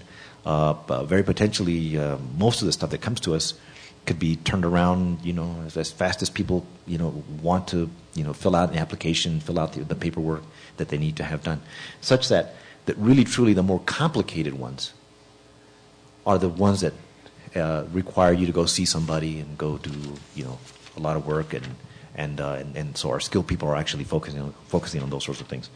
So that's what we're trying to achieve. Also, that brings up the question of do we have again the position of code enforcement separate from building inspection, separate still from planning review? Can we share some of those resources with some of our neighbors, such that maybe these resources can be put to more technology, or maybe these positions can be turned into economic development planners, as opposed to just the building inspection folks that come around. And those are the questions we're dealing with right now. I promised the council I was going to take to them a plan that for what we expect. We expect to take the planning department. I promised you guys that we're going to have that plan as well, and so hopefully at the next meeting, I will present that plan to you. I would love to give your input then and before then, so that what goes to council is something that we will all have had a chance to vet, etc. And so I invite you to reach out to us. We'll solicit input as we start putting things together in a plan. But between now and then, if you've got ideas, if you've got things that should not be done, I've heard that everything from everywhere from people sort of want to talk to that they look forward to spending half an hour dealing with a simple building permit, because it's fun and that's kind of what they expect, and so they a service where they don't have to talk to anybody. There might be a lot of people who won't think that's a good service. I disagree. I think if you have that, if you give people the option to go through a process really fast, in general they'll go that option. Now, if you also keep available that, if you want to come and tell us about how you're going to screen in your porch and spend half an hour doing that, well, there'll be staff doing that, but hopefully those will be fewer conversations rather than the standard way of going. I myself observed many times where someone would come in with a hand-done drawing, and then spend just a long time explaining what's all happening there. And then finally, when they got the terms right and everything was all done, the answer was, well, actually, you don't need a building permit for that, or you can just, do X, Y, and Z, and it'll be okay. And I'm just convinced that if people get that information earlier on, that they will consider it a better service than what we have right now, where basically you stand in line, give the long story to the person who might or might not be there at that time, only to find out at the very end that, well, actually, you could have taken care of this, maybe a lot faster way. So, anyway, at this point, that's what I have. So right now, with no planning staff, what happens when somebody comes in and turns in a building permit? Right now, when somebody requests a building permit, they have two options. They can go to what we're working out with the county, and there'll be a memorandum of understanding with going to the council on Tuesday. You can go straight to the county, and they will do a lot of that very basic work, and we'll. So the building permit would come from the county? Yes, in our name, and they would also collect the building permit fee. Yes, yes, sir. Okay. In essence, The we county would issues town of Taos building permits? Yes. Okay. Yes. Second question is, does the town reimburse the county for that service, or does the individual just pay the county for that service? They would be collecting our building permit fee. By the way, this is no different than the way it's been for years. When Jessica was gone, for example, she was on vacation or on leave or, family leave, etc. Our people covered for the county. Okay. And they did the same for us.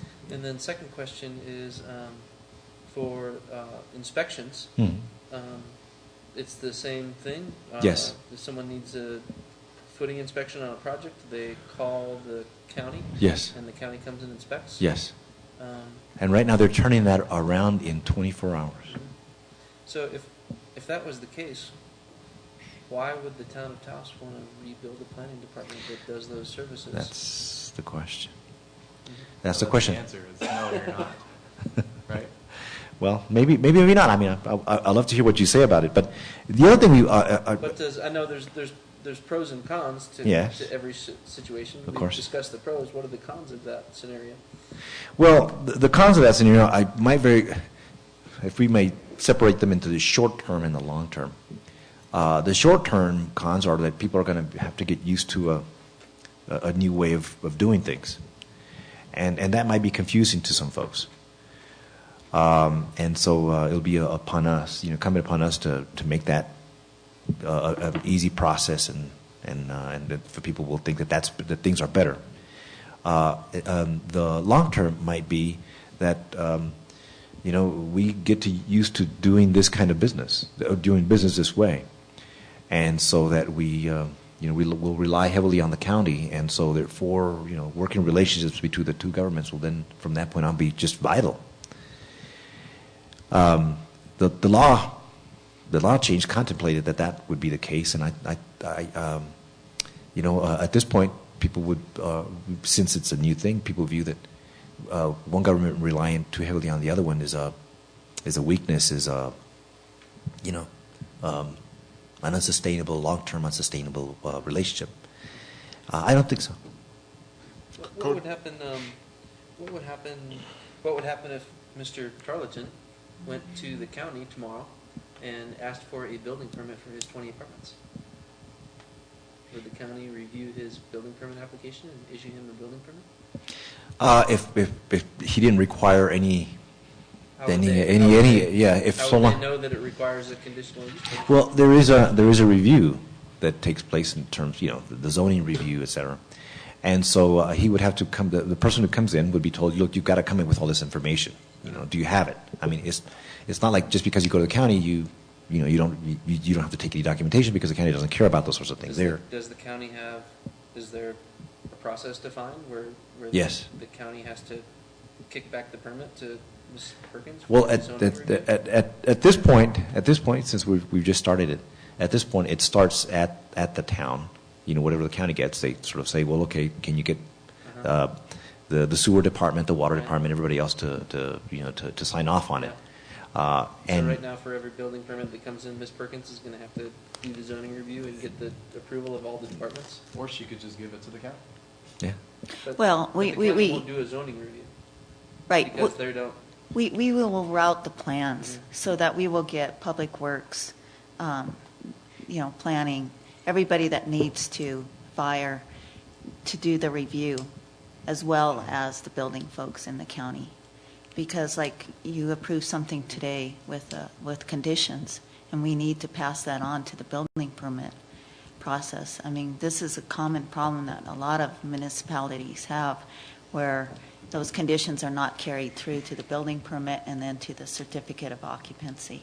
And so, that's one nice thing about having software, is it helps you catch those things. But it's the responsibility of the planning department, for example, to make sure that those conditions follow with the building permit. Is their DRC still going? Yes. Is it going to function the same way it has? Yes, yes.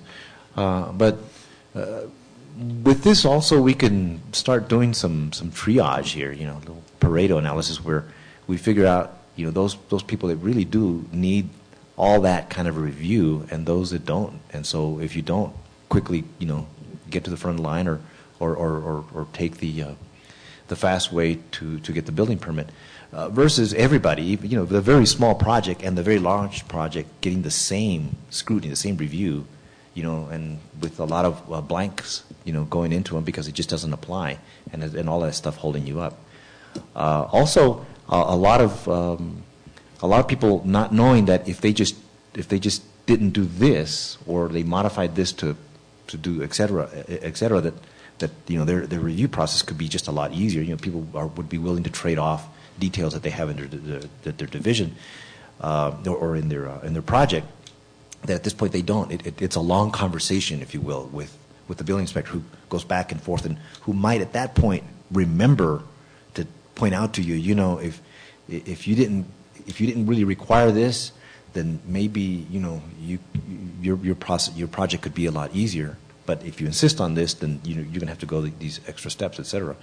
And right now, the focus is not to get to people like that. The focus is to like kind of have the rules, and then as everybody applies, to see if it complies with the rules, with not much self-service there on the part of the people who are coming to get requesting permits in the first place. Do we have a code enforcer? At this point, no. Right now we have Martha and an administrative assistant. And that's one of the questions. So are we going to have a all- code enforcer, or is a code enforcer going to be a code enforcer / building Is permit? Rudy gone? Pardon? Is Rudy gone?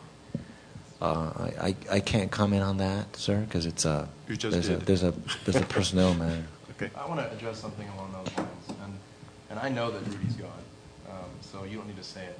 And this is something that bothers me, and I know you probably can't comment on it, but I want to say it anyway for the public's hearing, if anybody's listening.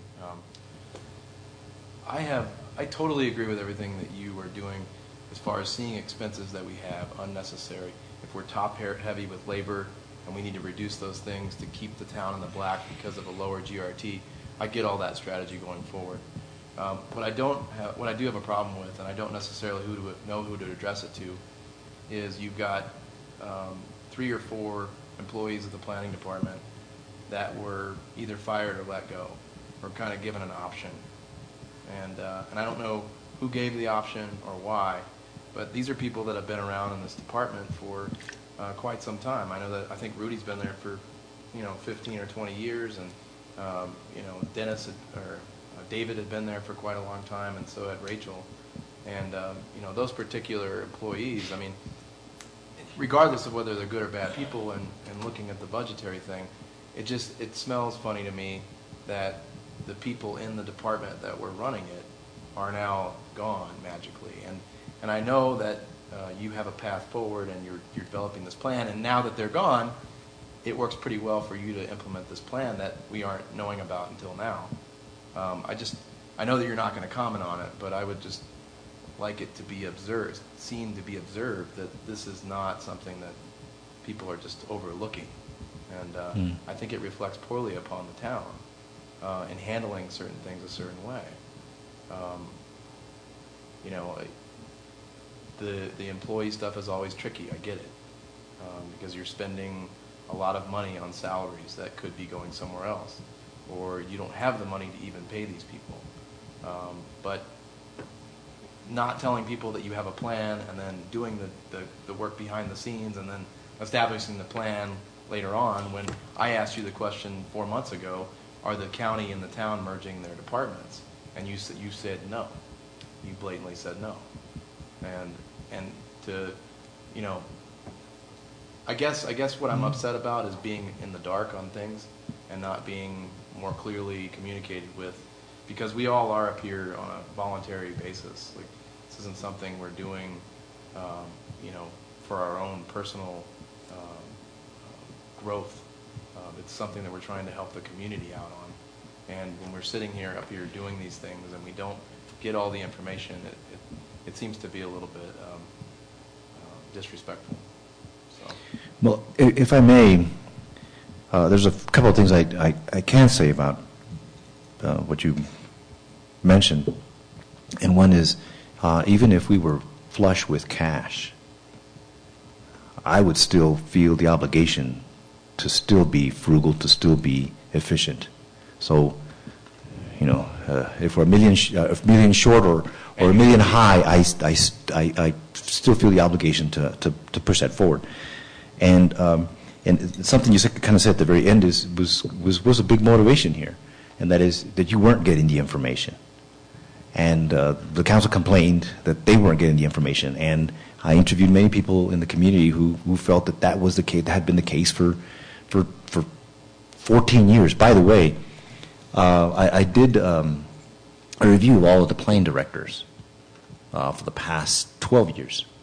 The average tenure was less than 1 year. The person who was there the longest was there for 2 years and 4 months, almost 4 months, and that was Sarah Bacchus. The person who served the second longest was there for 2 years, and that was Matt Spriggs, and that's when the department sort of had a different configuration that the town tried to, you know, turn into something very different. The third was Bill Morris. There were times when there were even 2 department directors at the same time. There were many stints where there were no department directors, not to mention the times that the town manager was also the planning director. And so, you mean other than Alan Vigil, who had been the planning director forever? Yeah, he was there for about 14 years, almost 14 years, and left in 2002. Since then, the department's been tumbling. Now, there's many ways you can look at this. One is, well, we've just had, you know, 12 years of bad directors. You know, they just all kept moving. I guess you could say that, but to a manager like myself, I just have to ask, well, is it possible that you flip you toss the coin and you got 12 in a row of the same flip? No, at some point you have to wonder and you have to ask, was the configuration wrong? Maybe the system was wrong. Something was wrong here that 12 people in a row failed, or had very short tenures. As well as there was a lot of people have gone through that department as well, and I guess I heard equal complaints about all of them, and you just have to question as well. Well, is it them or is it also the system? And I would tell you, given the 12-year history that we have here, there's no doubt. Perhaps everything was wrong. We are in the state we are in right now for all possible reasons, because of individuals, because of the system, because of changes in the economy. All these things, different things sort of change. If there's at least one basic thing that we can get from that, is that going back to doing the exact same thing again, just filling those positions, just keep on doing it, is not the best idea. And so we do have to change it. And Commissioner Lee, I would just say that when we talked about 4 months ago, and you asked me were we merging at that time, I thought it was pretty clear that we were. And that was my intention. You can look at the record. At least I said that, and I said that publicly. There was a newspaper article about how we were. It was my recommendation. I had proposed to merge the 2 departments. This is something I proposed to the county in December, and I had been working that with the county, so that in April when we talked here, I thought we were already there. I had informed the council of this. I mean, I didn't so much need a decision by the council, an official vote of the council, but I did visit with each one of them, and they all thought, well, look, let's try that. Maybe that's going to help. And the item went to the county commissioners 3 times. The first 2 times they just said no. And then the last time they modified completely the agreement that we had that was going to allow us to move forward to the point that, well, we just couldn't go, we just couldn't move forward. And at that point, I felt I had lost all support on the council to move forward with such a plan. So that was a circumstance that changed on us, and I'm not blaming one person or another or anything like that. I'm just saying the circumstances have been changing, and so coming up with a plan and sort of trying to change reality to make it conform to that, I don't know how to do that. And so what I saw here was the scenario changed, the laws changed, the people themselves changed, and so I think now at this point there's nothing more left to change, such that we can come up with a plan. Is the marriage of the county and town planning departments going to eliminate the annexation lawsuit between the 2 parties? No, I don't think so. Those are 2 separate items, and those are going to keep going forward. Zoning and... Yeah, and that was something that the county commission talked a lot about. At least from their testimony, they worried that if we merged the 2, we would have issues that would come up where the 2 bodies would be in conflict, and so where would the planning department be in those different sorts of things? My view, and what I communicated to them as well, was that better information, at least the common information, can only help things. And very possibly, had we been there when we were looking forward to the annexation, then what happened out there would have been viewed differently or taken a different course. But there wasn't that communication, and so as a result, it came to just a straight-ahead fight. So look, but what you say, Commissioner, I take to heart your concern. It's something I don't ignore, and something that you're not the only one who has said that, and I take that very much to heart. Hopefully, in short order here, you'll have a different department that is providing much superior services, and you'll say, well, as a community, we did invest a lot of, at the very least, patience, if not a lot of angst to get there, and it was worth it. One more question. Is there a reason that the seats on the commission aren't being filled? That's something I can't answer at all. As you know, it is a mayoral appointment, and he is well aware of it. And there are vacancies in other places, and he's well aware of those, and he's weighing all possible options here. That's all I can say. I mean, I genuinely don't know what the thinking behind that is, other than he is thinking a lot about it. Can I switch the subject? Sure. I still have a really bad feeling about how the Taos County building came about. The courthouse? The courthouse.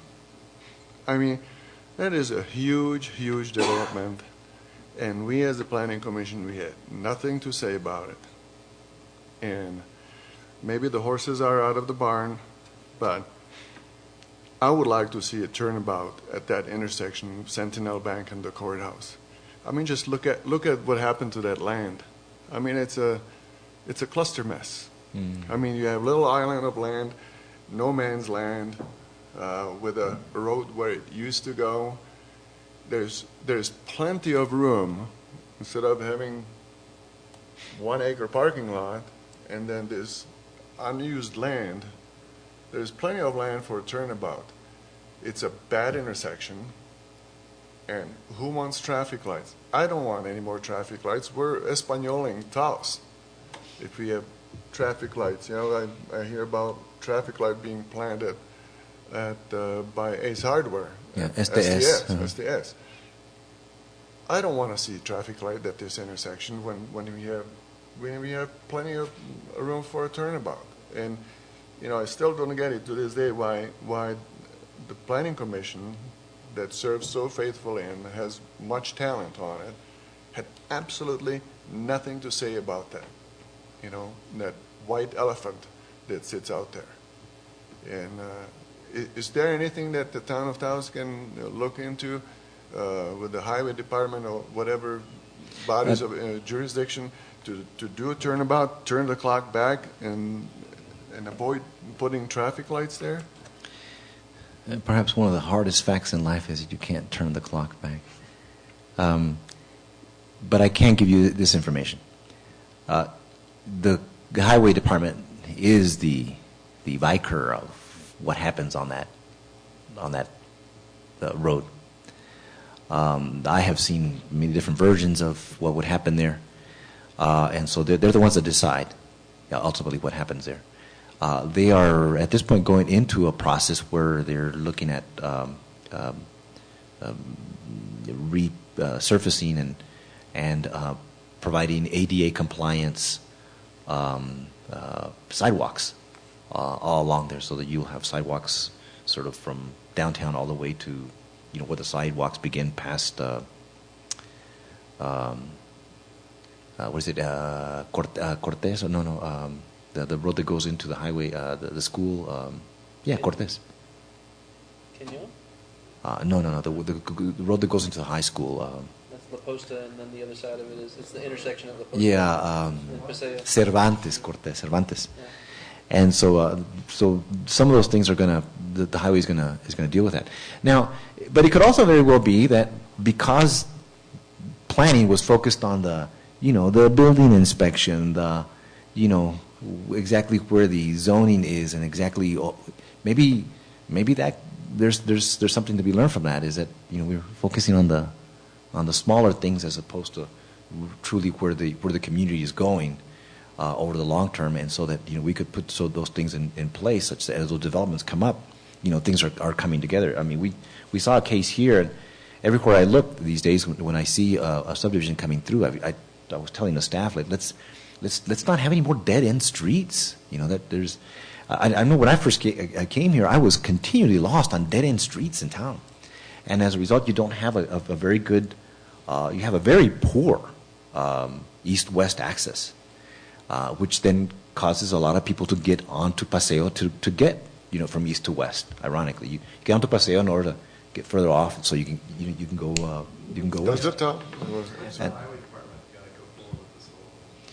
That's imminent. That's imminent.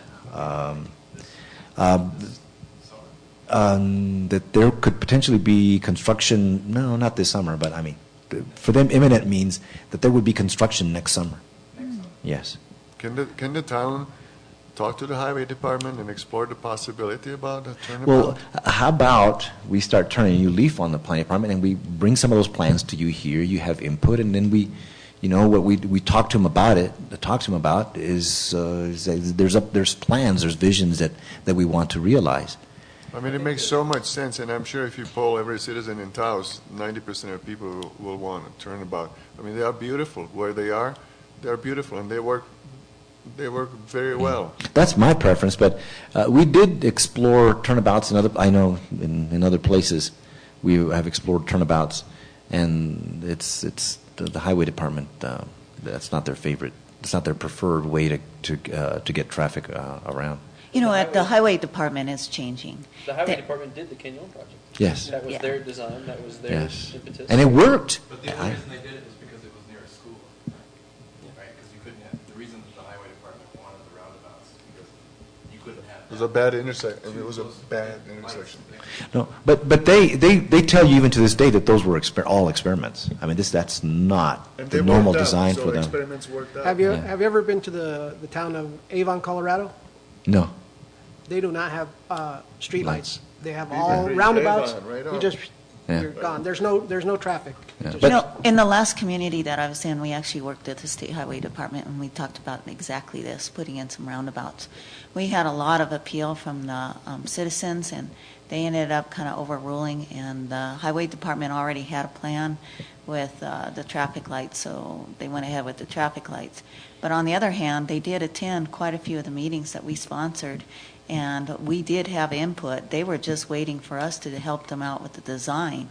Because they had such conflicting input, they ended up just going with their original plan. But they're a lot more open to roundabouts See, than they have what's been happened- in the past.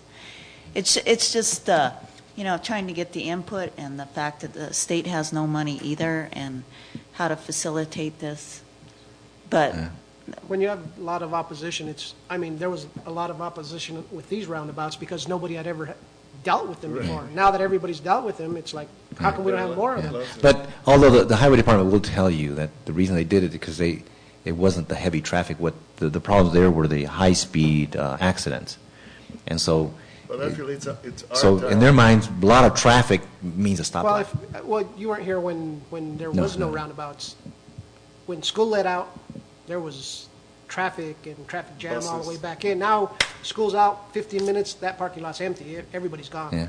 It's our town, and we should have some say-so what happens. Yes, indeed. in our So town. how about then a planning department and a planning commission that tackles those sorts of things so that when our public works director starts to have engage the highway department, he does it with plans. Right now, the way it works right now is that the basic subdivisions, basic rezonings, and all the issues that's what comes here, and very little of the long range, et cetera. I rather and have so a as a co- result, the conversation, therefore, the conversations with the highway department, all these bigger decisions are like done at the public works department But we level. need to, and we doing need to, going all the way back is, as a commission, we need direction from the council on where they want to take Taos.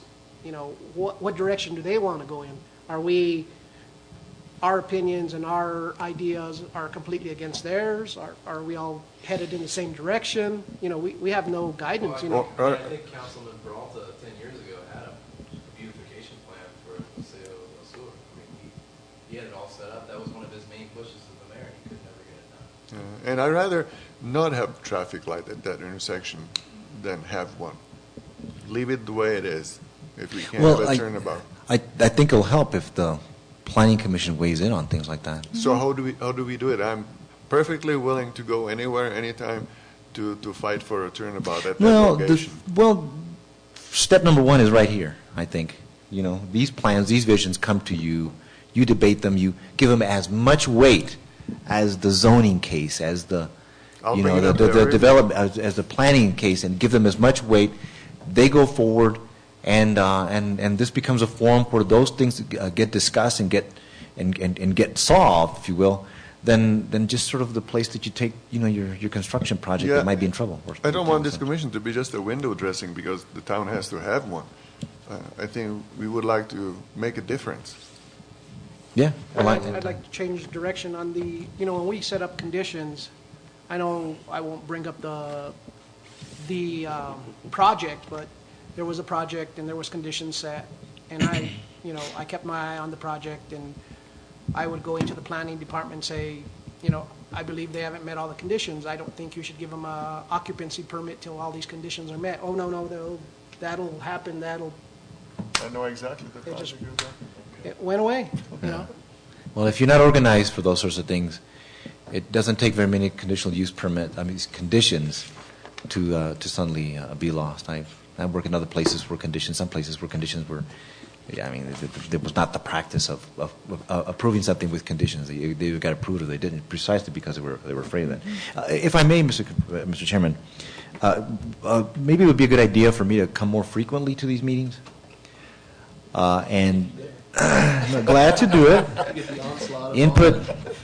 Input. There is masochistic. There is that old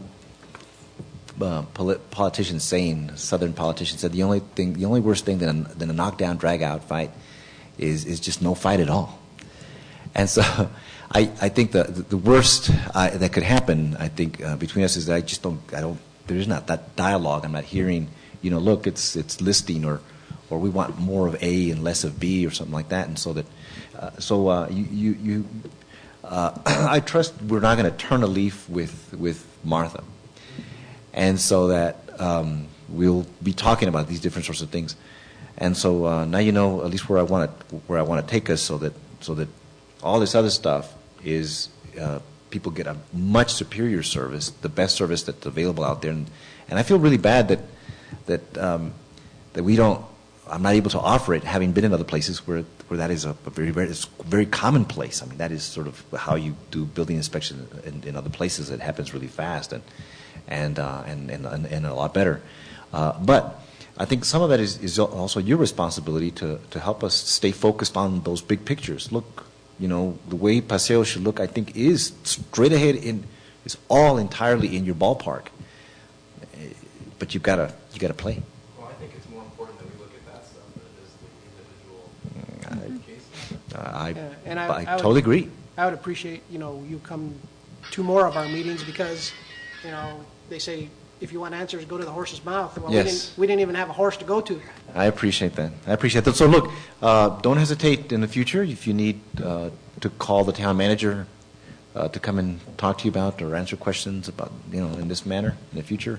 Don't hesitate to do it. I'll make sure to do it. In terms of coordination with NMDOT, could we request French come give us a little bit of a lowdown in terms of how the town coordinates with NMDOT and where and when input is received? Or where there are plans and where there are no plans. Or bring a representative from that organization before us. Well, maybe, yes, we can do that, but I'm just thinking that at some point we should have plans and say, this is our vision, as opposed to, what are you thinking about it, and then we react to that. So, yeah, there should be a vision. For example, and this is a big question, should Paseo from Placitas, going north, should that be a one-way, and, in the realization of NMDOT's long-standing vision, I guess, to make that one way, and then Placitas one way the other way, things like that. There's talk NMDOT, and if nothing else, just settle it, right? So here's the vision. Yes, no.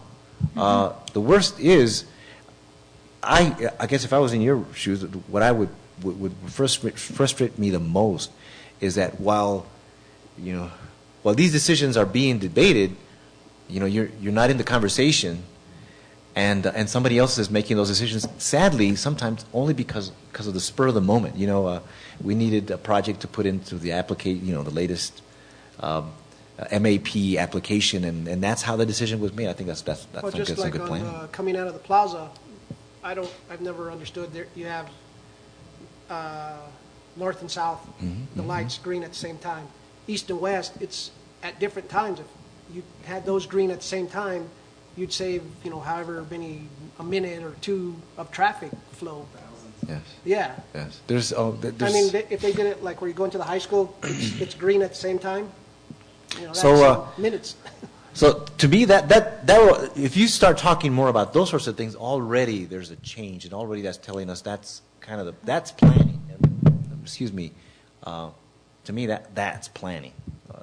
The other stuff is building inspection and. I mean that they have state guys there all the time. In fact, they were working there last week. It's just a matter of punching in the computer and changing something, and poof, magic, we're done. Yeah. Yeah. Mr. Rodriguez, to 3 generations of the town of Taos government, I wrote letters about one traffic north, one-way traffic south. I wrote letters about restriping certain intersections that would speed up traffic, and about roundabouts and many other things.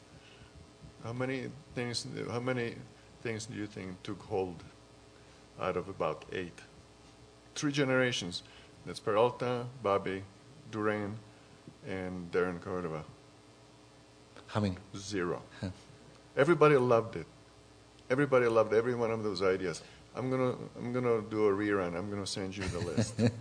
No, I tell you what. Talking about having a vision. I would propose that you bring that list here, and it be done in the way that normal planning takes place, which is it's done by a plan as opposed to you whisper into somebody's ear and see if they'll listen to you. No, bring it here. It's a plan. It's approved. It goes through the whole process. It's debated. It's vetted. If you get 50% of it, none of it, or all of it, whatever, it's a plan. It's a formal thing. That's how you make those sorts of big decisions. Yeah, how simple restriping could not take place over a period of probably 15 years is really beyond me. not knowing what the case is. Sometimes restriping can be a very complicated thing, unfortunately. Okay. So look, I'm done. glad to come back anytime you want me. Well, we'll look forward to seeing you at our next regular meeting. All right, I'll be back here then with that plan that we're going to then take to the Comprehensive council. plan for the planning and zoning parks. Well, yeah, I'll plan anyway. We appreciate your time, Oscar. Thank you. Thank you, thank you, Thanks. thank you for serving. With that, we Do can have appreciate your time. a motion to adjourn. So, go second, so Second? whatever. Second. All in favor, say aye. Aye. Good night, y'all. Thank you, Mike.